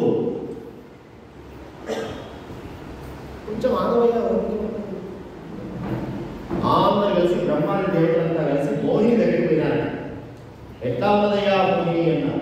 చూస్తున్నారు, చంద్రుడు లేని రాత్రిలాగా కనబడుతున్నది. నివృత్తో ఉత్సవమే దీప విద్రుమో ధవలౌయత గతశాలిస్తు కేదారో నిష్ప్రభశ్చ భవేత్యత.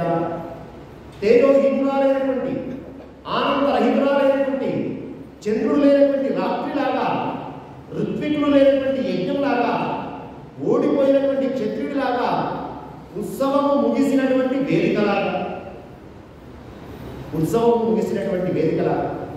ధాన్యం లేనటువంటి పైరులాగా వర్ణన చేస్తూ ఉన్నారు. ఇక్కడ మంత్రహీనా విధియుక్తం ధర్మం చ దయయా వినా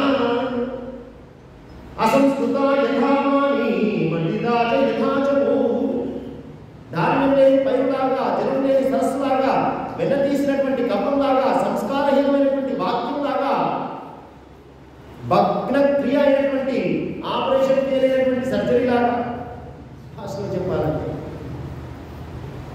అలాగే కొమ్మ నరకబడినటువంటి చెట్టులాగా, కిరణాలు లేనటువంటి సూర్యుడిలాగా, విషం లేనటువంటి పాములాగా, అదేవిధంగా జపానుష్ఠానం లేనటువంటి బ్రాహ్మణుడిలాగా, స్వరహీనం లేనటువంటి గాయకుడిలాగా ఆ కనబడుతూ ఉన్నదట. ఎవరు? ఆ మోహిని రాక్షసి. బ్రహ్మహత్య దేవతలంతా వచ్చారు, కూర్చోబడిపోయినది. బ్రహ్మగారు మెల్లగా ఆ మోహిని తన కమండలంలో ఉన్నటువంటి నీళ్లు చల్లి మెల్లగా మేలుకొంటాడు. సర్వయత్నేన సుభగే దోషహోత్ర తబాధునా ఏతస్మాత్ వరదా సర్వే. అమ్మా, నీ దోషం ఏమీ లేదు దీంట్లో. ఎందుకంత బాధపడుతున్నది ఆవిడ, తలదించుకున్నది. ఎందుకు బాధపడుతున్నావు? నువ్వు చేయాల్సినటువంటి ప్రయత్నం అంతా చేసినావు, నువ్వు చేయాల్సినటువంటి పని అంతా చేసినావు, మా కోసం ఏం చేయాలో అంతా చేసినావు, ఫలితం రాలేదు అంటే పర్వాలేదు. దాని గురించి నువ్వు ఎందుకంత బాధపడుతున్నావు అంటే, అయ్యో మీరు ఇంత గొప్పగా నా మీద విశ్వాసంతో నమ్మకంతో పెట్టుకున్నటువంటి పనిని నేను వ్యర్థం చేసినానని చెప్పి నాకు బాధ కలుగుతున్నాను. పర్వాలేదు, కొన్ని పనులు అవుతాయి, కొన్ని పనులు కావు, నువ్వు మాత్రం భయపడకు, బాధపడకు అని చెప్పి కొంచెం ధైర్యం చెప్పి దేవతలంతా కూడా ఎవరికి? ఆ అమ్మాయికి, మోహినికి వరం ఇద్దామని ప్రయత్నం చేస్తున్నారు. ఇంత గొప్పగా మా గురించి ప్రయత్నం చేసినావు కదా, నువ్వేదైనా కోరికలు కోరుకో, వరం ఇస్తా అని చెప్పి బ్రహ్మగారు దేవతలంతా కూడా చెప్తూ ఉన్నారట. అవునా దోషవా. ఎందుకంటే పని చేసిన వాడికి జీతం ఇవ్వడం ధర్మం. ఇంత గొప్పగా మా గురించి పరిశ్రమ చేసి ఉన్నావు నువ్వు, కాబట్టి నీకు ఏదో ఒక వరం ఇస్తే మేము కూడా కొంతలో కొంత రుణ విముక్తం అవుతాం కదా. కాబట్టి ఓ మోహిని, ఫలితం రాకుండా పర్వాలేదు, ప్రయత్నం అయితే చేసినావు కాబట్టి నువ్వు ఏ విధంగా వరం కోరుకో అనేసరికి ఎక్కడి నుంచో దూరంగా ఈ దేవతల మాట వినబడ్డదండి. ఎవరికి? ఒక మహానుభావుడు 12 సంవత్సరాల నుంచి నీళ్ళ లోపల ప్రాణాయామం చేస్తూ అనుష్ఠానం చేసుకుంటూ ఉంటున్నాడు. వసు అనేటువంటి పేరు కలిగిన బ్రాహ్మణుడు, రుక్మాంగదుని యొక్క పురోహితుడు. దూరంగా మడుగులో 12 సంవత్సరాల నుంచి దీక్షగా ప్రాణాయామంతోటే జపం చేసుకుంటూ ఉన్నటువంటి వసు అనేటువంటి బ్రాహ్మణుడికి ఈ బ్రహ్మాది దేవతలంతా కూడా మోహిని దగ్గరికి వచ్చి వరమిస్తా అన్నటువంటి మాటలు వినబడ్డాయి. వెంటనే పరిగెత్తుతూ వచ్చాడు. దేవతలారా, ఎవరికి వరం ఇద్దామనుకుంటున్నారు? ఏ వరం ఇద్దామనుకుంటున్నారు? ఇది ధర్మమవుతుందా? తం చాపి భస్మసాత్తుర్యాం చనేన సురసంతమా మోహిన్యా అక్షణీయస్తు ప్రయత్నో కురుతే మనః. ఈవిడ చాలా దుర్మార్గురాలు. భర్తను చంపింది, కొడుకును చంపించే ప్రయత్నం చేసింది, కుటుంబాన్ని నాశనం చేసే ప్రయత్నం చేసింది, పైగా ఏకాదశి తిథి నాశనం చేద్దామనుకున్నటువంటి, తెలుసో తెలియకో ఏకాదశి తిథి భగ్నం చేసేవాడికి తెలియక ఏకాదశి నాడు భోజనం చేయరా అంటే దానికైనా కొంత ప్రాయశ్చిత్తం ఉన్నది. శ్రావణ మాసంలో వచ్చేటువంటి ఏకాదశి నాడు లేదా కార్తీక మాసంలో ఉండేటువంటి ఏకాదశి వాడు కనుక నియమంగా ఖచ్చితంగా ఉంటే ఆ పాపం పోతుంది అని. తెలియకుండా ఎవరికైనా ఏకాదశి నాడు భోజనానికి ఇబ్బంది పెడితే వాడి నియమాన్ని భంగం చేస్తే, కానీ తెలిసి ఇక్కడ తెలియనా ఎంత చర్చ జరిగింది ఏకాదశి గురించి. తెలిసి చేసినటువంటి తప్పు, తెలిసి ఏకాదశి యొక్క వ్రతాన్ని భంగం చేసుకున్న ఆవిడకు మీరు ఎట్లా ఆలోచిస్తారు? భర్తను, కొడుకు ప్రాణాలు పరంగా పెట్టేంత వరకు కూడా తీసుకెళ్ళినటువంటి ఈ స్త్రీ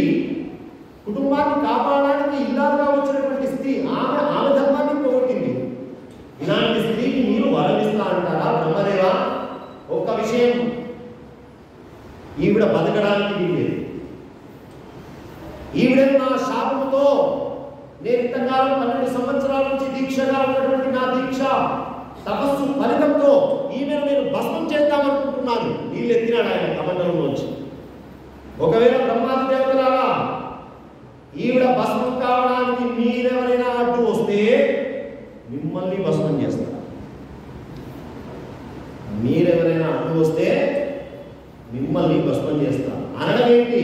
సంపశ్యతాన్నాక నివాసినాంతు తృణం యథా వన్యశిఖావలీయ నిక్షిప్త మాత్రే సలిలే సుశీవ సత్యః ప్రజ్వాలచ తశరీరం. కమండలంలో నీళ్లు తీసినాడు, ఈమె భస్మైపోగాక అని చెప్పి మోహిని మీద చల్లినాడు. మొత్తం శరీరం అంతా మలమల మాడిపోయి భస్మైపోయిందండి మోహిని. ఆ సన్నివేశం చూడగానే బ్రహ్మాది దేవతలు ఎక్కడ వాళ్ళకి పోయింది. అడ్డుకుంటే మిమ్మల్ని భస్మం చేస్తా అన్నాడు ఆయన.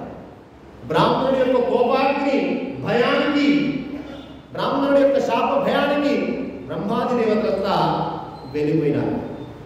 శరీరం పోయింది, శరీరం భస్మైపోయింది, కానీ ఆత్మ ఉంటుంది కదా మోహిని. ప్రతివాడి శరీరం పోతున్నది ఏదో రకంగా, కానీ ఆత్మ ఇంకొక శరీరాన్ని ధరిస్తున్నదా లేదా? సూక్ష్మ శరీరాన్ని. ఆ శరీరాన్ని ధరించి అన్ని లోకాలకి వాడు చేసినటువంటి కర్మ వల్ల వెళ్తున్నదా లేదా? మోహిని కూడా సూక్ష్మ శరీరంతో మరి దేవతలకు సహాయం చేశారు కదా.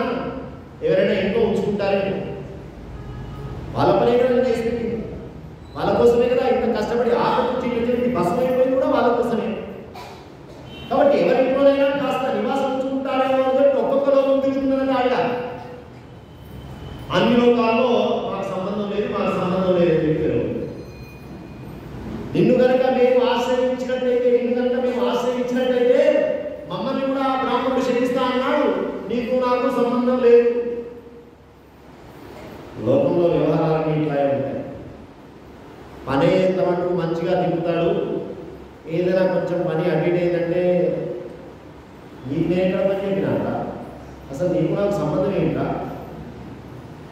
వ్యవహారాలన్నీ ఇట్లాగే ఉంటాయి లౌకికం. ఇంతకాలం కష్టపెట్టి పని చేయించుకున్నారా? చివరికి భస్మమైన తర్వాత సూక్ష్మ శరీరంలో కూడా తమ లోకాలకి రానివ్వడం లేదు. బ్రహ్మదేవుడి దగ్గరికి పోయింది, ఎందుకంటే ఆయన తండ్రి కదా. ఏ కష్టం వచ్చినా చిట్ట చివరికి స్త్రీని భర్త నిరాకరించిన కష్టాన్ని చెప్పుకోవడానికి తన పుట్టిల్లు ఉంది అనేటువంటి ఒక ధైర్యం ఉంటుంది కదా.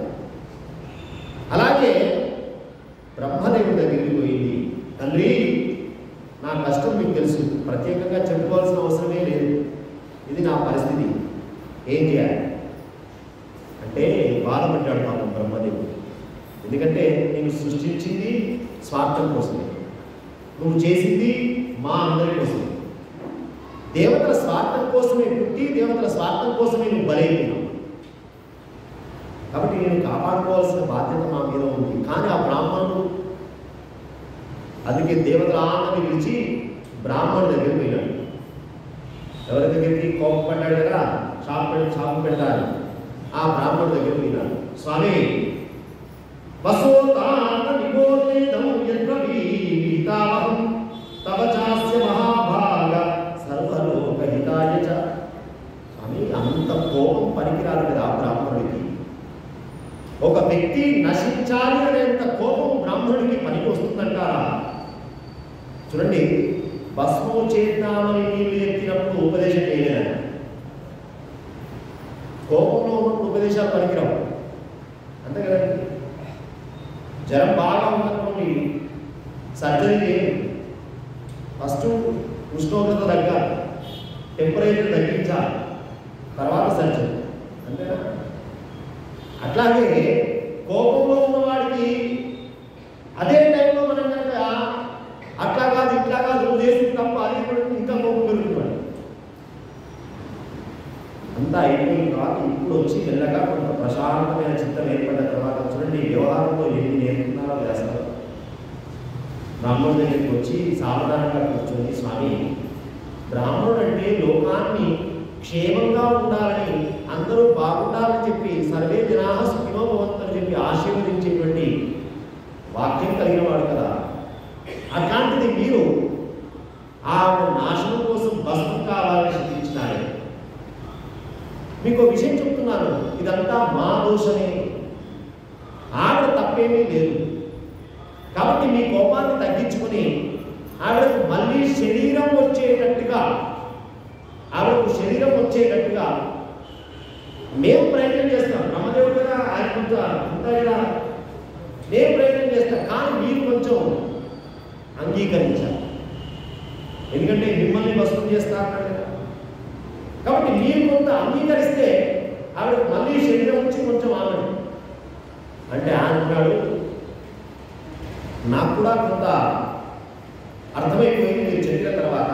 కానీ ఈవిడ చేసినటువంటి పాపం ఉన్నది ఏకాదశి వ్రత భంగం, దాన్ని అంత తొందరగా పాప నిష్కృతి అనేది ఎట్లా ఉంటుంది? ఈవిడకు శరీరం ఇంకా మీరు అన్నట్టుగానే, కానీ దానికి ఉపాయం నేను చెప్తాను. ఇచ్చినటువంటి శరీరంలో ఆవిడ పరిశుద్ధురాలైన తర్వాతే మీ లోకానికి ఇద్దామనుకున్న వరానికి ఆవిడ యోగ్యురాలు ఉంది. మీరు శరీరం ఇవ్వండి, కానీ ఆ శరీరం అపవిత్రమైన శరీరమే, పునీతమైన శరీరం కాదు. దానికి నేను ఉపాయం చెప్తాను. భూమండలంలో ఉన్నటువంటి అనేక పుణ్యక్షేత్రాలు, అనేక పుణ్యతీర్థాల్లో ఆవిడ వెళ్ళి స్నానం చేసి చక్కగా దర్శనాలు, ఏ పుణ్యాన్నైతే చెడగొట్టిందో ఆ పుణ్యక్షేత్రాలని తిరిగితే తప్ప ఆ పాపం పోగొట్టుకొని మళ్ళీ పవిత్రురాలు కాదు ఆవిడ. కాబట్టి భూమి మీద ఉండేటువంటి సమస్తమైనటువంటి పుణ్యక్షేత్రాలు తిరగాల్సిందే ఆవిడ, పుణ్యనదిలో స్నానం చేయాల్సిందే ఆవిడ. అప్పుడు కానీ మీరు ఇస్తా అనుకున్నటువంటి వరానికి ఆవిడ యోగ్యురాలు కాదు. సరే నాయన, అట్లాగే దాంతో ఉన్నది. కానీ మోహిని అన్నది, స్వామి మన పుణ్యక్షేత్రాలు ఎక్కడ మొదలు అంటారు, ఏ నది ఎంత పవిత్రమైనది, ఏ తీర్థం వెళ్ళాలి, ఏ క్షేత్రం వెళ్ళాలి, అవన్నీ నాకు తెలియదు కదా, అవన్నీ నేను నీకు ఉపదేశం చేస్తాను. ఆ పురోహితుడు మోహిని చేసినటువంటి పాపాన్ని పోగొట్టడానికి పుణ్యక్షేత్రాల గురించి, పుణ్యతీర్థాల గురించి ప్రస్తావన చేస్తూ ఉన్నారు.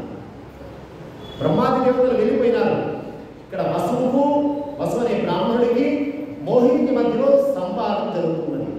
ఈ సంవాదంలో పుణ్యక్షేత్రాలు ఆయన చెబుతున్నటువంటి గొప్ప గొప్ప పుణ్యక్షేత్రాలు ఏంటి, పుణ్య నదులు ఏంటి, దాంట్లో మొట్టమొదలు చెబుతున్నారు. చేసే గంగా నిషేవంతే తేపియాంతి పరాంగతిం తిష్టే యుగ సహస్రం తు పాదేన యక్కుమా. అన్ని పుణ్యనదుల్లో అత్యంత విశేషమైనటువంటి పుణ్యనది గంగా. కాబట్టి మొట్టమొదటి నువ్వు గంగా నది స్నానం చేయి, గంగా నది సేవ చేయి. గంగా సమీపంలో ఉన్నవే క్షేత్రాలు, తీర్థాలు. వేయి యుగాలు ఒంటి కాలు మీద తపస్సు చేసిన పుణ్యం ఎంత గొప్పదో, ఒక మాసం గంగా సేవ చేస్తే అంత గొప్పది, గంగా స్నానం చేస్తే అంత గొప్పది.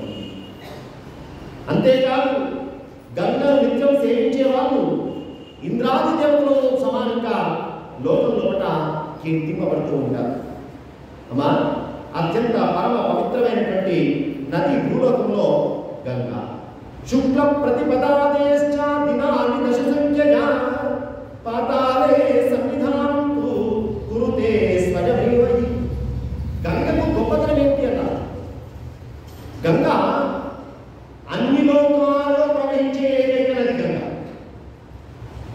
మిగతా నదులు భూమండలం వరకే, కానీ గంగ పుట్టింది, గంగ పోయేది అన్ని లోకాలను పరమ పవిత్రం చేస్తూ పోయేటువంటిది గంగ మాత్రమే. అందుకే పైన లోకాలు భూలోకము, కింది లోకాలు, పైన 7 కింద 14 లోకాలు అన్నారు కదా. వీటన్నిటినీ బాగా మనం విభజిస్తే 3, పైన మధ్యలో కింద. పైన ఎన్ని అంటే 7, కింద ఎన్ని అంటే 7, కానీ బాగా ఆలోచిస్తే పైన కింద మధ్యలో.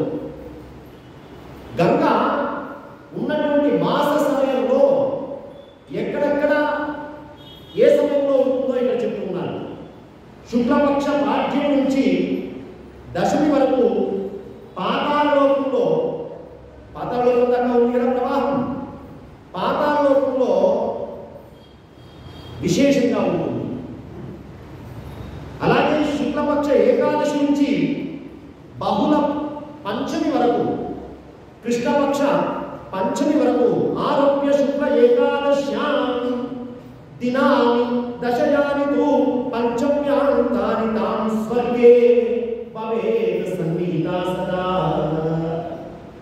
శుక్లపక్ష ఏకాదశి నుంచి బహుళ పంచమి వరకు స్వర్గలోకంలో దేవలోకంలో విశేషంగా ఉంటుంది గంగ. ఇక మిగిలిన సమయం ఏమున్నదండి? బహుళ పంచమి నుంచి అమావాస్య వరకు భూమండలం పైన విశేషంగా ఉంటుంది గంగ. అంతేకాదు కృతే సర్వతీర్థాని త్రేతాయాం పుష్కరం పరం ద్వాపరే కురుక్షేత్రం కలో గంగా విశిష్యతే. ఒక్కొక్క యుగంలో ఒక్కొక్క విశేషమైనటువంటి స్థానం చెప్పింది శాస్త్రం. కృతయుగంలో సర్వతీర్థాన్ని ఏ తీర్థంలో మునిగినా అంతే ఫలితం, సమానమైన ఫలితం. త్రేతాయుగం వచ్చేసరికి పుష్కరం పుష్కర క్షేత్రం, ద్వాపరే కురుక్షేత్రం, ద్వాపరయుగంలో కురుక్షేత్రం విశేషమైనటువంటి స్థానం. అందుకే కురుక్షేత్రం ఎంచుకున్నారు. అక్కడ చచ్చినా, రాజ్య పరిపాలన చేసినా, యజ్ఞం చేసినా ధర్మక్షేత్రే కురుక్షేత్రం. కలో గంగా విశిష్యతే. కలియుగంలో విశేషమైనటువంటి స్థానం ఏమిటి అన్నారు? గంగా. గంగా తీరం అత్యంత విశేషమైనటువంటి. గంగా బహకన దిగ్ధస్య వాయో సంస్పర్శనాదపి పాపశీలాపి నరాః పరాం గతిమవాప్నుయుః. గంగ యొక్క పరిసర ప్రాంతాల్లో తిరుగుతున్నప్పుడు గంగ నీటి యొక్క గాలితో వచ్చినటువంటి ఆ నీటి బిందువులు పడ్డా, నీటి తుంపరలు పడ్డా సమస్తమైనటువంటి పాపాలని కూడా ప్రక్షాళన కాబడతాయి.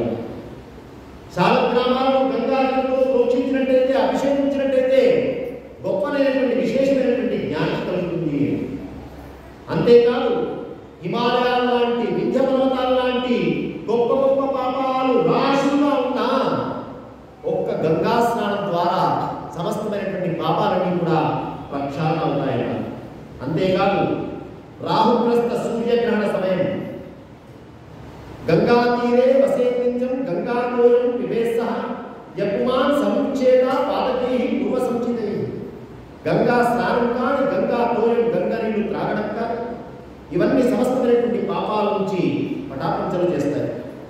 అంతేకాదు రాహుగ్రస్త సూర్యగ్రహణ సమయం ప్రభాసే గోసహస్రేణ రాహుగ్రస్తే దివాకరే యత్ఫలము లభతే మధ్యో గంగాయాం తద్దినమై. రాహుగ్రస్త సూర్యగ్రహణ సమయంలో ప్రభాస తీర్థంలో, ప్రభాస క్షేత్రంలో చేస్తే, అనుష్ఠానం చేస్తే ఎంత ఫలితమో, గ్రహణ సమయంలో 1000 గోవులను దానం చేస్తే ఎంత పుణ్యఫలమో అది ఒక గంగా స్నానం వల్ల వ్యక్తికి కలుగుతాయి అని చెప్తున్నారు. అంతేకాదు గంగా తీరే సుఖం తిష్ఠే సవై మోక్షస్య భాజనం. జీవితంలో గంగా తీరంలోనే జీవితాన్ని గడపగలిగి వాడికి ఖచ్చితంగా మోక్ష నివాసం, మోక్ష హేతు అన్నారు. గంగా ప్రవాహంలో అనేకమైన క్షేత్రాలు ఉన్నాయి. మరి ఆ క్షేత్రాలలో ఏ క్షేత్రం గొప్పది అంటే వారాణస్యాం విశేషేణ. గంగా ఇంతగా ఉన్నది, కానీ ఏ క్షేత్రం యొక్క గంగా ఇంకా విశేషమైనది, ఏ క్షేత్రం యొక్క గంగా అత్యంత విశేషమైనటువంటిది అంటే ఇక్కడ చెప్తున్నాను. వారాణస్యాం విశేషేణ గంగా సత్యస్తు మోక్షదా. వారణాసి, కాశీ గంగా సత్య మోక్ష, వెంటనే మోక్షాన్ని ఇచ్చేటువంటిది కదా. అదేంటండి గంగ ఎక్కడ మీనా మోక్షం ఉన్నారు, మళ్ళీ కాశీ ఉన్నారు. గంగ మోక్షాన్ని ఇచ్చేదే, దానికి తోడుగా క్షేత్రం కూడా గొప్పది కలిసిందనుకోండి. క్షేత్రము తీర్థము రెండు కలిసి ఉన్నటువంటి చోటు ఇంకా విశేషమైనటువంటి. అంతా పోస్టల్ డిపార్ట్మెంటే, కానీ స్పీడ్ పోస్టు, ఆర్డినరీ పోస్టు తేడా ఉంటుంది కదా. అలాగే తీర్థానికి క్షేత్ర సంబంధంతో కూడా ఇంకా విశేషమైనటువంటి ఫలితం అనేది చూపిస్తూ ఉన్నారు ఇక్కడ. అంతేకాదు 3 నెలలు సరస్వతీ నది తీరంలో ఒకటి అనుష్ఠానం చేసినటువంటి ఫలితం, 7 నెలలు యమునా తీరంలో అనుష్ఠానం చేసినటువంటి ఫలితం, 10 నెలలు నర్మదా తీరంలో అనుష్ఠానం చేసినటువంటి ఫలితం, ఇదంతా కూడా ఒక సంవత్సరం కాలం గంగా సేవ చేస్తే కలుగుతుంది అన్నారు. అత్యంత విశేషమైనటువంటి నది రాజం, నదులన్నింటిలో కూడా రాజస్థానంగా వెలుగుతున్నటువంటిది గంగా. అంతేకాదు భవంతి నిర్విశాస్ సర్వాః యథా తాక్షస్య దర్శనాత్ గంగా సందర్శనాత్ తద్వత్ సర్వపాపైః ప్రముచ్యతే. గరుత్మంతుని యొక్క దర్శనాన్ని చూసిన తర్వాత పాములు ఏ రకంగా భయపడి పారిపోతాయో, గంగా దర్శనం చేస్తే చాలు పాపాలన్నీ ఆ రకంగా పారిపోతాయి. గంగా దర్శనమే జ్ఞానదాయకం, గంగా దర్శనమే ఐశ్వర్యదాయకం, గంగా దర్శనమే ఆయుప్రదాయకం, గంగా దర్శనమే యశోదాయకం. సమస్తమైనటువంటి శుభాలకు ఆశ్రయం, శుభానాం ఆశ్రమానాం చ గంగా దర్శనం ఫలం. గంగా దర్శన మాత్రం చేతనే అద్భుతమైనటువంటి ఫలితాలు ఇస్తుందట. అందుకే మాటి మాటికి జీవుడు గంగను ఎప్పుడు సేవించగలమా, వారణాసి గంగను ఎప్పుడు సేవించగలనా అని జీవుడు ఎప్పుడు కూడా పరితపిస్తూ ఉంటారు. ఆ పరితపిస్తూ మామూలుగా ఇంటిలో స్నానం చేసేటప్పుడు కూడా గంగా గంగా అని చెప్పి 3 మార్లు ఎవరైతే కీర్తన చేస్తాడో, గంగా గంగేతి యో బ్రూయాత్ యో జనానాం శతైరపి ముచ్యతే సర్వపాపేభ్యః విష్ణులోకం సగచ్చతి. ఇంటిలో ఉండి కూడా అమ్మా గంగమ్మ నీ స్పర్శ ఎప్పుడు కలుగుతుందో, నీ దర్శనం ఎప్పుడు కలుగుతుందో అని చెప్పి పవిత్రమైనటువంటి హృదయంతో తమలతోటి గంగా గంగా గంగా అని చెప్పి మామూలు నీటితో స్నానం చేసిన 100 యోజనాల దూరంలో ఉన్నటువంటి గంగలో స్నానం చేసిన ఫలితం కలుగుతుంది అని. అంతేకాదు గంగను ఇంటికి తీసుకువచ్చి రోజు స్నానం చేసేవాడు. అంటే గంగ మాట తెచ్చుకుంటాం కదా, గంగ నీళ్లతో చుక్క వేసుకొని స్నానం చేసేవాడు. అశ్వమేధ యాగ ఫలితాన్ని పొందుతారు.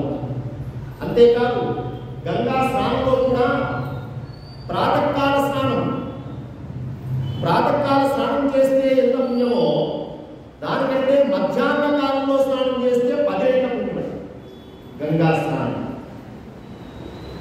జీవన్ముక్తి చాత్రైవ మృతో విష్ణు పదం ప్రదే ప్రాతః స్నానాత్ దశగుణం. ప్రాత స్నానం కంటే దశగుణం మధ్యాహ్న స్నానం. అంతేకాదు పుణ్యం మధ్యం దినే స్మృతం సాయంకాలే శతగుణం. సాయంత్రం గంగా స్నానం కనుక దొరికితే అది 100 రెట్ల పుణ్యాన్ని ఇస్తుంది అన్నారు. అంతేకాదు శివ సాన్నిధ్యంతో కూడినటువంటి గంగ అనంతమైనటువంటి పుణ్యాన్ని ఇస్తుంది అన్నారు. కోటి కపిల గోవుల యొక్క దానం ఒక గంగా స్నానంతో సమానం అన్నారు. ఈ గంగ కూడా మాఘమాసంలో గంగను కనుక సేవ చేసినట్లయితే తన కుటుంబం మొత్తం కూడా ఇంద్రలోకంలో నివాసం కలిగించేటువంటి పుణ్యాన్ని సంపాదించుకుంటాడు. 6 నెలలు ఉత్తరాయణ పుణ్యకాలం మొత్తం కూడా ఏకముఖంతో గంగా సేవ కనుక చేసినట్టయితే, గంగా స్నానం కనుక దొరికినట్టయితే 100 తరాల వరకు వాడు విష్ణులోకంలో నివాసం చేస్తాడు. మేష సంక్రమణం రోజు, మేష సంక్రమణం అంటే మేషరాశిలోకి సూర్యుడు ప్రవేశించినటువంటి రోజు. ఆ రోజు సూర్యోదయ సమయం ఒకట మేష ప్రవేశ అర్కకాలే కార్తిక్యం వా మోహిని మాఘ స్నానాధికం రాహు కమలాసన పూర్వక. మాఘమాసంలో 4 రోజులు చేసినటువంటి స్నానం ఏదైతే ఉందో అంతకంటే విశేషమైనటువంటి పుణ్యము మేష సంక్రమణము రోజు సూర్యోదయ స్నానంలో స్నానం చేస్తే అంత గొప్పనైనటువంటి పుణ్యమన్నారు. అంతేకాదు కొన్ని పుణ్యమైనటువంటి యోగాలు, పుణ్యమైనటువంటి కాలాలు చెప్తున్నారు ఇక్కడ. శ్రవణ నక్షత్రం ద్వాదశి తిథి కలిసి వచ్చిన రోజు, ద్వాదశి శ్రవణం కలిసి వచ్చిన రోజు, పుష్యమి నక్షత్రం అష్టమి తిథి కలిసి వచ్చిన రోజు, ఆర్ద్ర నక్షత్రం చతుర్దశి తిథి కలిసి వచ్చిన రోజు, మఘా నక్షత్రం పౌర్ణమి కలిసి వచ్చిన రోజు అంటే మాఘ పౌర్ణమి. అలాగే కార్తీక మాసం పౌర్ణమి అమావాస్య 2. మాఘమాసం పౌర్ణమి చెప్పుకున్నాం, అమావాస్య కూడా. అంతేకాదు మాఘమాసం కృష్ణపక్షం అష్టమి తిథి. ఇవన్నీ కూడా ఒక్కసారి స్నానం చేస్తే 1000 స్నానాల ఫలితాన్ని ఇస్తుందట ఆ విశేషమైనటువంటి పుణ్యతిథుల్లో కనుక చేస్తే. అంతేకాదు జ్యేష్ఠే మాసే క్షితిసుతదినే శుక్లపక్షే దశమ్యాం. ఇంకా అత్యంత విశేషమైనటువంటి ఒక పుణ్యమైనటువంటి రోజు చెప్తున్నారు. జ్యేష్ఠ మాసం శుక్లపక్షం దశమి తిథి, దశపాపహర దశమి అంటారు దీన్ని. ఎందుకంటే ఇదే రోజు గంగమ్మ దేవలోకం నుంచి భూలోకానికి వచ్చింది. గంగా అవతరణ జరిగినటువంటి తిథి జ్యేష్ఠ శుద్ధ దశమి. ఈ రోజు కనుక స్నానం చేసినట్టయితే వారికి జన్మలో చేసిన పాపాలన్నీ పోతాయి. చైత్ర బహుళ త్రయోదశి 100 సూర్యగ్రహణాల యొక్క ఫలితాన్ని ఇస్తుంది అన్నారు. ఈ రకంగా గంగ యొక్క విశేషమైనటువంటి స్నాన ఫలితాన్ని చూపిస్తున్నారు. అంతేకాదు గంగా తీరంలో ఉన్నటువంటి క్షేత్రాల్లో కురుక్షేత్రంలో స్నానం చేస్తే 10 రెట్లు, వింధ్య పర్వతం దగ్గర స్నానం చేస్తే 100 రెట్లు, వీటన్నిటికంటే కూడా కాశీ క్షేత్రంలో గంగా స్నానం చేస్తే అన్నిటికంటే కూడా శతగుణం 100 రెట్లు అన్నారు. అంతేకాదు హరిద్వార్ క్షేత్రం, ప్రయాగ క్షేత్రం, అలాగే గంగా సాగరంలో కలిసేటువంటి స్థానం, గంగా సాగరంలో కలిసేటువంటి స్థానం, ఈ స్థానాల్లో కనుక స్నానం చేసినట్టయితే స్వర్గ నివాసం అన్నారు. గంగా నది వెళ్తూ ఉంటే అనేకమైనటువంటి నదులు కలుస్తూ ఉంటాయి. గంగా సరయు నది గంగలో కలుస్తుంది. గంగా సరయు కలిసినటువంటి సంగమ తీర్థం వేణీరాగ తీర్థం అంటారు దాన్ని. అక్కడ కనుక స్నానం చేస్తే, అక్కడ స్నానం చేసి శివుని ఆరాధన చేస్తే వాడికి శివలోకం, లేదు విష్ణువు ఆరాధన చేస్తే విష్ణు భక్తులండి మా సంప్రదాయం ఇది అని విష్ణువు ఆరాధన చేస్తే వాడికి వైకుంఠం అన్నారు. ఆ సంగమ స్నానంలో కారణం ఏంటి అన్నారు, గంగ పుట్టింది స్వామి కుడికాల నుంచి, సరయు పుట్టింది స్వామి ఎడమకాల నుంచి. కాబట్టి ఆ 2 సంగమ స్నానాల్లో స్నానం చేస్తే స్వామి 2 పాదాలు మనం పట్టుకుంటే కాదు. అంతేకాదు గంగకు గండకీ నది కూడా కలుస్తుంది. గంగా గండకీ సంగమ తీర్థంలో స్నానం చేస్తే దాన్ని గాంధవ తీర్థం అన్నారు. సహస్ర గోదాన పుణ్యం అక్కడ లభిస్తుంది అన్నారు. కలశ తీర్థం అని గంగా తీర్థంలో ఒక తీర్థం, అగస్త్యుడు తపస్సు చేసినది. గంగలో కౌశికీ నది కలుస్తుంది, దాన్ని కౌశికీ తీర్థం అన్నారు. శచీదేవి తపస్సు చేసినటువంటి తీర్థం ఉన్నది ఇంద్రాణి తీర్థం. వామని గురించి అదితి దేవి తపస్సు చేసినటువంటి తీర్థం ఉన్నది అదితి తీర్థం. అంటే దీని అర్థం ఏంటి అన్నారు, గంగా ప్రవాహం ఉన్నది కదండి, మీరు ఘాట్ ఘాట్ అని వింటూ ఉంటారు కదా, దశాశ్వమేధ ఘాట్, మణికర్ణికా ఘాట్, మొత్తం గంగనే కదా. ఈ ఘాట్లో చేస్తే పుణ్యం, ఆ ఘాట్లో చేస్తే పుణ్యం, గంగనేనా మొత్తం.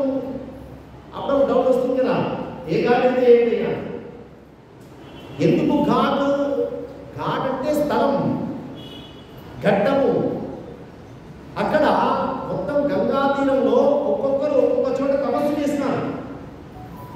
ఆ తపస్సు చేసినటువంటి స్థలంలో మీరు కనుక ఉండి అనుష్ఠానం చేసుకుంటే ఇంకా ఫలితం కలుగుతుంది కదా.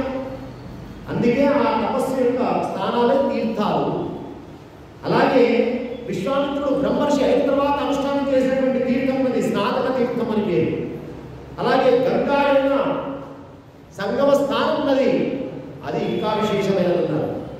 ఈ రకంగా గంగా నదులన్నింటిలో కూడా అత్యంత విశేషమైనటువంటి నదిగా చెప్పబడుతున్నది.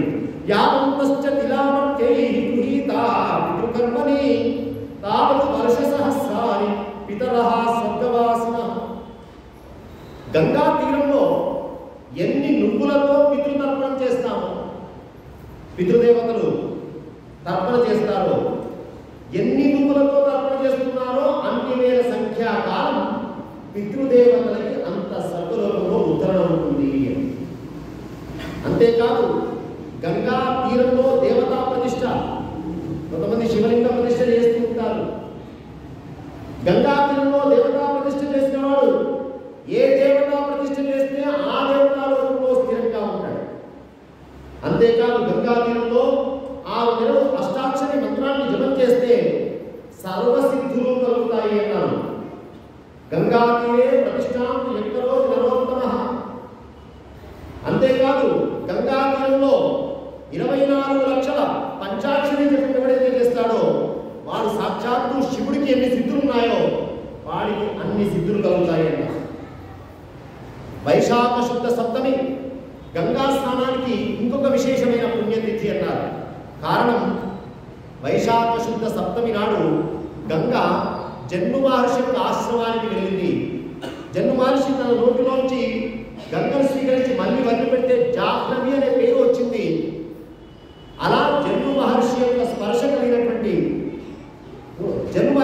ఉద్ధరించినటువంటి తిథి వైశాఖ శుద్ధ సప్తమి. అంతేకాదు అక్షయ తృతీయ, వైశాఖ శుద్ధ తదియ. ఆ రోజు గంగా తీరంలో కనుక గడిపినట్టయితే వాడు అఖండమైనటువంటి ఐశ్వర్యం కలుగుతుంది అన్నారు.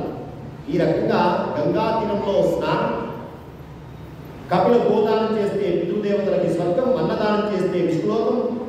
ఈ రకంగా గంగా తీరం యొక్క గొప్పతనాన్ని అనేకంగా అద్భుతంగా మోహినికి వివరిస్తున్నారండి.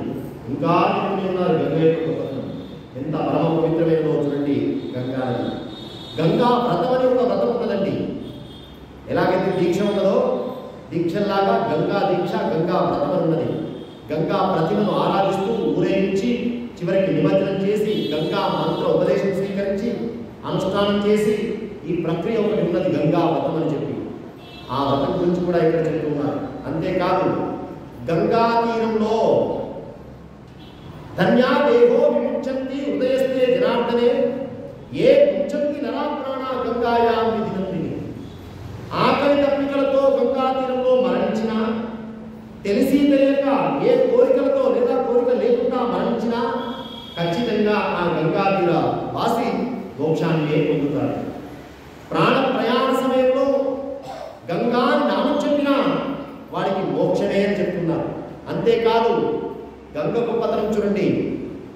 బతికున్నప్పుడు కాదు, చచ్చిపోయిన తర్వాత ఆ ఎముకలకు గంగా స్పర్శ దొరికిన, బతికున్నప్పుడు గంగా స్పర్శ కాదు, చచ్చిపోయిన తర్వాత ఆ ఎముకలకు గంగా స్పర్శ దొరికిన అది కూడా అద్భుతమైనటువంటి అనంతమైనటువంటి పుణ్యాన్ని ప్రసాదిస్తుంది అన్నారు. మరణించినటువంటి 10 రోజులలో గంగాకు ఆ అస్థికల యొక్క స్పర్శ కనుక కలిగితే వాడికి గంగా తీరంలో మరణించినంత ఫలితం కలుగుతుంది అన్నారు. అంతేకాదు గంగా తీరంలో 7 కిలోమీటర్ల వరకు 2 క్రోస్ల వరకు ఉండేటువంటి ఏ స్థలమైనా అది క్షేత్రంగానే చెప్పబడుతుంది. ఏకయోజన విస్తీర్ణ క్షేత్రసీమా తథాచే గంగా సీమ నలందంతి పాపాన్ని అఖిలాన్ని. గంగకు సీమను పెట్టినారు ఇంతవరకు క్షేత్రం అని. అలాగే గంగకు తీరం వదిలి ఎవరైనా క్షేత్రంలో నివసించినట్టయితే, అంటే గంగకు ఏదైతే క్షేత్రం అని చెప్పినారో ఆ క్షేత్రంలో ఎదిగించిన పుణ్యం చేసినా అది మొత్తం కూడా క్షేత్రంలో తీర్థంలో చేసినటువంటి పుణ్యమే అన్నారు. ఈ రకంగా అఖండంగా గంగ యొక్క గొప్పతనాన్ని చెబుతూ ఆ గంగ కాశీ గంగ చాలా గొప్పది అన్నారు. అనగానే మోహిని అడుగుతున్నది కాశీ యొక్క గొప్పతనం ఏమిటి? ఇక్కడ నుంచి పుణ్యక్షేత్రాల యొక్క గొప్పతనం కూడా ఆ వసు అనేటువంటి బ్రాహ్మణుడు ఆ మోహినికి వివరిస్తున్నారు. వారణాసి, కాశీ, వారణాసి అనేటువంటి 2 పుణ్య నదుల యొక్క సంగమ స్థానం, ఆనందవనం, క్షిప్ర మోక్ష దాయిని అనేటువంటి ఏకైక దివ్య క్షేత్రం కాశీ. వాస్తవంగా కాశీ విష్ణు క్షేత్రం అన్నారు. కాశీ అందరికీ శివక్షేత్రం అని మనందరికీ పరిచయం, కానీ వాస్తవంగా కాశీ విష్ణు క్షేత్రం అన్నారు. మొట్టమొదలే మాధవుడు అక్కడ వచ్చి ఉన్నాడు. బిందు మాధవుడు క్షేత్రం దగ్గర మొట్టమొదటి మాధవుడు అక్కడ వచ్చి ఉన్నాడు.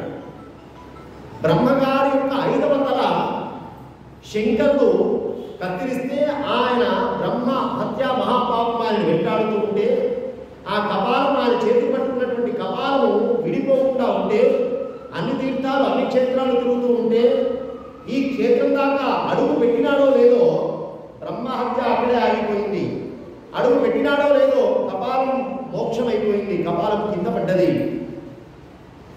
ఆ క్షేత్రంలో మాధవుడు అక్కడికే వచ్చి ఉన్నాడు. కాబట్టి విశ్వనాథుడు అడిగాడట, బ్రహ్మహత్య మళ్ళీ ఈ క్షేత్రం నుంచి బయటకు వెళ్తే మళ్ళీ వెంటబడుతుందేమో స్వామి, కాబట్టి ఈ క్షేత్రం నాకు ఉపయోగపోయా అన్నాడు. నీకు ఎన్నో క్షేత్రాలు ఉన్నాయి, ఈ క్షేత్రం నాకు ఉపయోగపోయా. అట్లా ఈశ్వరుడికి అనుగ్రహించినటువంటి క్షేత్రంగా, శివ విష్ణువుల యొక్క దివ్యమైనటువంటి క్షేత్రంగా వారణాసి చెప్పబడ్డది అన్నారు. ఆ వారణాసిలో అద్భుతమైనటువంటి తీర్థం మణికర్ణిక, అత్యంత శ్రేష్టమైనటువంటి తీర్థం. ఇక్కడ బ్రాహ్మణ సంతర్పణ చేస్తే ఇంద్రయాగ ఫలితం లభిస్తుంది అన్నారు. దీపదానం చేస్తే గొప్ప పండితుడిగా మారుతాడన్నారు. పుష్పదానం చేస్తే దశాశ్వమేధ ఫలితం లభిస్తుంది అన్నారు. ఎవరైతే భజన వాయిద్యాలతో ఘోష చేస్తారో వాళ్ళకి 1,00,000 రెట్ల పుణ్యం కలుగుతుంది అన్నారు. మణికర్ణికా తీర్థం దగ్గర ఎవరైతే ఒక్క మారు రుద్రసూక్త పారాయణ చేస్తారో అవిముక్త క్షేత్రం అని దానికి పేరు, వాళ్ళకి కూడా అవిముక్త స్థితి కలుగుతుంది అన్నారు. ఇలా బుధవారం శ్రవణ నక్షత్రం కలిసినటువంటి ద్వాదశి, శ్రవణము ద్వాదశి బుధవారం ఇవి 3 కలిసినటువంటి పుణ్యకాలంలో మణికర్ణికా ఘాట్లో స్నానం కనుక దొరికితే అది అత్యంత విశేషమైనటువంటి పుణ్యఫలంగా చెప్పబడుతున్నది. అంతేకాదు ఇక్కడ పుట్టినటువంటి వారు, పుట్టినప్పటి నుంచి ఈ క్షేత్రాన్ని సేవిస్తున్న వారు క్రిమి కీటకాదులైనా వారికి శంకరుడి మీద భక్తి ఉన్నా లేకున్నా ఆ క్షేత్రంలో పుట్టుక, ఆ క్షేత్రంలో చావుతోటే ఆ క్షేత్రం మోక్షాన్ని ఇస్తుందయ్యా అన్నారు. అంత అత్యంత పరమ పవిత్రమైనటువంటి దివ్యమైనటువంటి క్షేత్రం లోకంలో ఒకట, భూమండలంలో ఒకట కాశీ అన్నారు. భక్తితో మరణించే వాడికి ఇంకా గొప్ప ఫలితం, భక్తి లేని వాడికే ఇంత గొప్పమైనటువంటి ఫలితం ఉన్నది అంటే భక్తి ఉన్నవాడు ఆస్తికుడు శివభక్తుడు మరణిస్తే ఇంకా వాడికి చెప్పవశమా? కారణం ఏమిటి అన్నారు.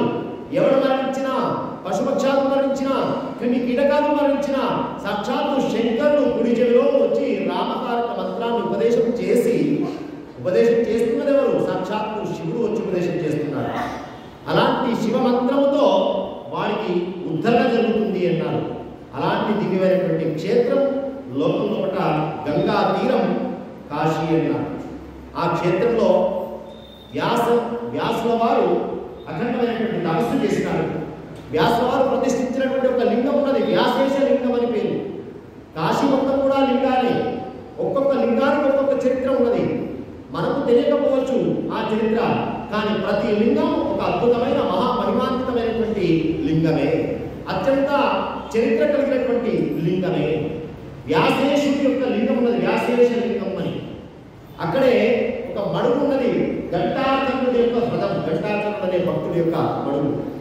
అక్కడ కనుక స్నానం చేస్తే నువ్వు ఎక్కడ మరణించినా, ఏ ఊర్లో మరణించినా కాశీలో మరణించినటువంటి ఫలితం ఆ ఘంటాకర్ణ హ్రదం వ్యాసేశుడి యొక్క దర్శనం వల్ల కలుగుతుంది అన్నారు.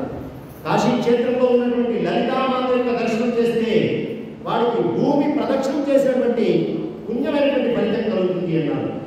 అలా అనేకమైనటువంటి దివ్యమైనటువంటి ఫలితాలను చూపిస్తూ ఉన్నది దివ్యమైనటువంటి క్షేత్రం కాశీ. స్నానం కృత్వా హృదయస్మిన్ యత్ర యత్ర మృతో దేవి వరదాస్యామృతో భవే. మొత్తం క్షేత్రంలో ఎక్కడ మరణం జరిగినా కాశీ విశ్వనాథుడి యొక్క దివ్యమైనటువంటి అనుగ్రహం వల్ల వాడికి మళ్ళీ జన్మ అంటూ ఉండదు అన్నారు. అనేక కుండలాలతో విలసిల్లుతున్నటువంటి రుద్రవాస కుండం, అలాగే మణికర్ణిక, దశాశ్వమేధ, మార్కండేయ, లక్ష్మి, కోటి తీర్థ, కపాలమోచన, గౌరీ, కాళిక అనేకమైనటువంటి తీర్థాలతో ఉన్నటువంటి దివ్యమైనటువంటి క్షేత్రం. అంటే ఇన్ని తీర్థాలు చెప్పబడుతున్నాయంటే అర్థం ఏంటో తెలిసిన మీరు బాగా ఆలోచించండి. ఇన్ని తీర్థాలు మీకు ఏ క్షేత్రంలో కనబడవు, ఇన్ని ఘాట్లు మీకు ఏ క్షేత్రంలో కనబడవు అంటే అర్థం ఏంటి? అంతమంది దేవీ దేవతలు, ఋషులు, మునులు అందరూ తపస్సు చేసినటువంటి ప్రాంతం, ఏకైక ప్రాంతం ఏదైనా ఉన్నదా అంటే అది ఏకైక క్షేత్రం కాశీ క్షేత్రం. అందుకే అన్ని తీర్థాలు, అన్ని లింగాలు, అన్ని ఘాట్లు మనకు కనబడుతున్నాయి. అక్కడ వినాయకుడు 5 రకాలుగా మనకు దర్శనమిస్తూ ఉన్నాడు. డుండి వినాయకుడు, దేవి వినాయకుడు, గోప్రేక్ష వినాయకుడు, హస్తిహస్తిని వినాయకుడు, సింధూర వినాయకుడు అని చెప్పి ఇంకా వినాయకుడి యొక్క ఆలయాలు చాలా ఉన్నా అత్యంత ప్రాధాన్యత కలిగినటువంటి 5 ఇక్కడ నాటకాలను ప్రస్తావన చేస్తూ దీంట్లో డుండి వినాయకుడి యొక్క దర్శనం ఖచ్చితంగా చేయాలి. అంతేకాదు క్షేత్రాన్ని రక్షిస్తున్నటువంటి చండికలు దక్షిణం వైపు దుర్గా అనేటువంటి రూపంతో, నైరుతి వైపు అంతరేశ్వరి అనే రూపంతో, పశ్చిమం వైపు అంగారేశ్వరి రూపంతో, వాయువ్యంలో భద్రకాళి రూపంతో, ఉత్తరం వైపు భీమచండ అనేటువంటి రూపంతో, ఈశాన్యంలో మహామంత అనేటువంటి రూపంతో, తూర్పు వైపు శాంకరి రూపంతో, ఆగ్నేయం వైపు అధర్వేశి రూపంతో, మధ్యలో చిత్రఘట్ట రూపంతో నవచండికలు కాశీ క్షేత్రం చుట్టుపక్కల ఆ క్షేత్రాన్ని మొత్తాన్ని కూడా రక్షిస్తూ ఉన్నారట. భీష్ముడు అర్చించినటువంటి లింగం ఉన్నది గోప్రేక్షక లింగం. అదేవిధంగా బ్రహ్మగారు రచించినటువంటి లింగం ఉన్నది హిరణ్య గర్భలింగం. ఒక్కొక్కరు వచ్చి ఒక్కొక్క లింగ ప్రతిష్ఠ చేసి తపస్సు చేసినారు అక్కడ. అందుకే ఆ లింగాలకు ఒక్కొక్క లింగానికి ఒక్కొక్క పేరు ఉన్నది అన్నారు. అలా కాశీ మొత్తం కూడా ఎక్కడ చూసినప్పటికీ కూడా అద్భుతమైన అఖండమైనటువంటి లింగాలతో అలరాడుతున్నటువంటి దివ్యమైనటువంటి క్షేత్రం. లోలార్క తీర్థం అని చెప్పి సాక్షాత్తు సూర్యనారాయణ వచ్చి సమస్తమైనటువంటి ఐశ్వర్యాన్ని సమస్తమైనటువంటి రోగాలను పోవాలి అంటే సూర్య ఉపాసన చేయాలి అన్నారు. ఆరోగ్యం భాస్కరాదిచ్చేత్. కానీ ఆ సూర్యుడే తన శారీరక స్థితిని చక్కపరచుకోవడానికి కాశీకి వచ్చి తపస్సు చేసినటువంటి తీర్థం ఉన్నది లోలార్క తీర్థం. ఆ తీర్థంలో కనుక స్నానం చేస్తే ఎటువంటి రోగమైనా పోతుంది. అంటే కాశీ మట్టి, కాశీలో అడుగడుగు, కాశీలో ప్రతి మట్టి అద్భుతమైనటువంటి దివ్యమైనటువంటి మహామహిమాన్వితమైనటువంటిది.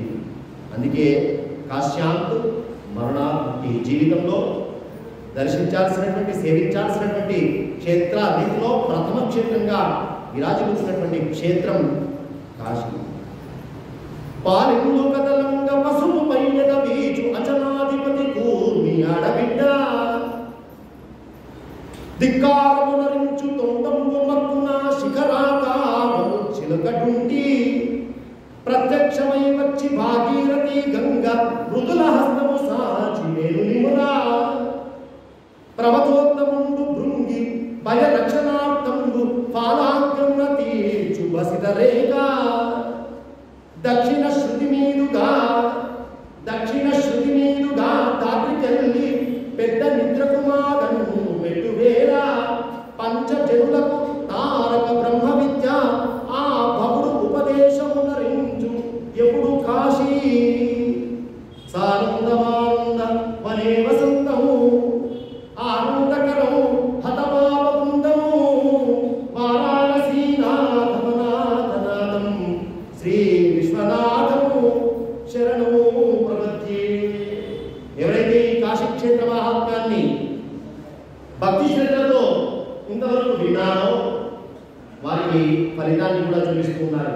తత్సర్వము సమవాప్నోతి పఠనాత్ శ్రవణాదపి సర్వయజ్ఞేషు యత్పుణ్యం సర్వతీర్థేషు యత్ఫలం శ్రవణాదస్య శుభగే పూజాన్ పఠనతో వివా.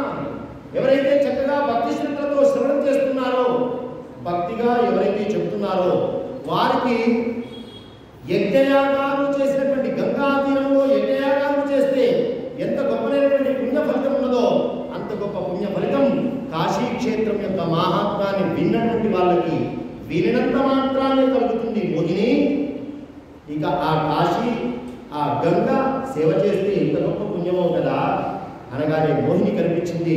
శాపం కూడా ఒక వరమే. ఎందుకంటే మోహినిగానే ఉన్నట్టయితే నేను ఇన్ని పుణ్యక్షేత్రాలు తిరిగేదాన్నా, ఇన్ని పుణ్యక్షేత్రాల గురించి నాకు చర్చ వచ్చేదా, కాబట్టి కాశీ ఎప్పుడు వెళ్ళాలా అని అనుకుంటూ, స్వామి ఇంకా ఏదైనా దివ్యమైనటువంటి క్షేత్రాలు ఉన్నాయా, ఇంకా గొప్పలైనటువంటి క్షేత్రాలు ఏమైనా ఉంటే చెప్పండి అంటే భారతదేశం మొత్తం కూడా పుణ్యక్షేత్రాలమయమే. భారతదేశం మొత్తం కూడా ఈ భూమండలం పైన, అందుకే మొట్టమొదటి చెప్పినారు రాష్ట్రవారు, భూలోకంలో ఎన్ని దేశాలున్నా భారతదేశం చాలా గొప్పది. దేవతంతా ముందంతా మళ్ళీ జన్మ అంటూ ఉంటే భారతదేశంలో పుట్టాలని కోరుకుంటారు అని చెప్పి ముందుగానే మొదటి రోజే చెప్పినారు వేదవ్యాసవారు. కాబట్టి దేశం మొత్తం క్షేత్రమేమే, దేశం మొత్తం తీర్థమేమే. అయినా నువ్వు అడుగుతున్నావు కాబట్టి కొన్ని ప్రధానమైనటువంటి పుణ్యక్షేత్రాలు రేపు 7వ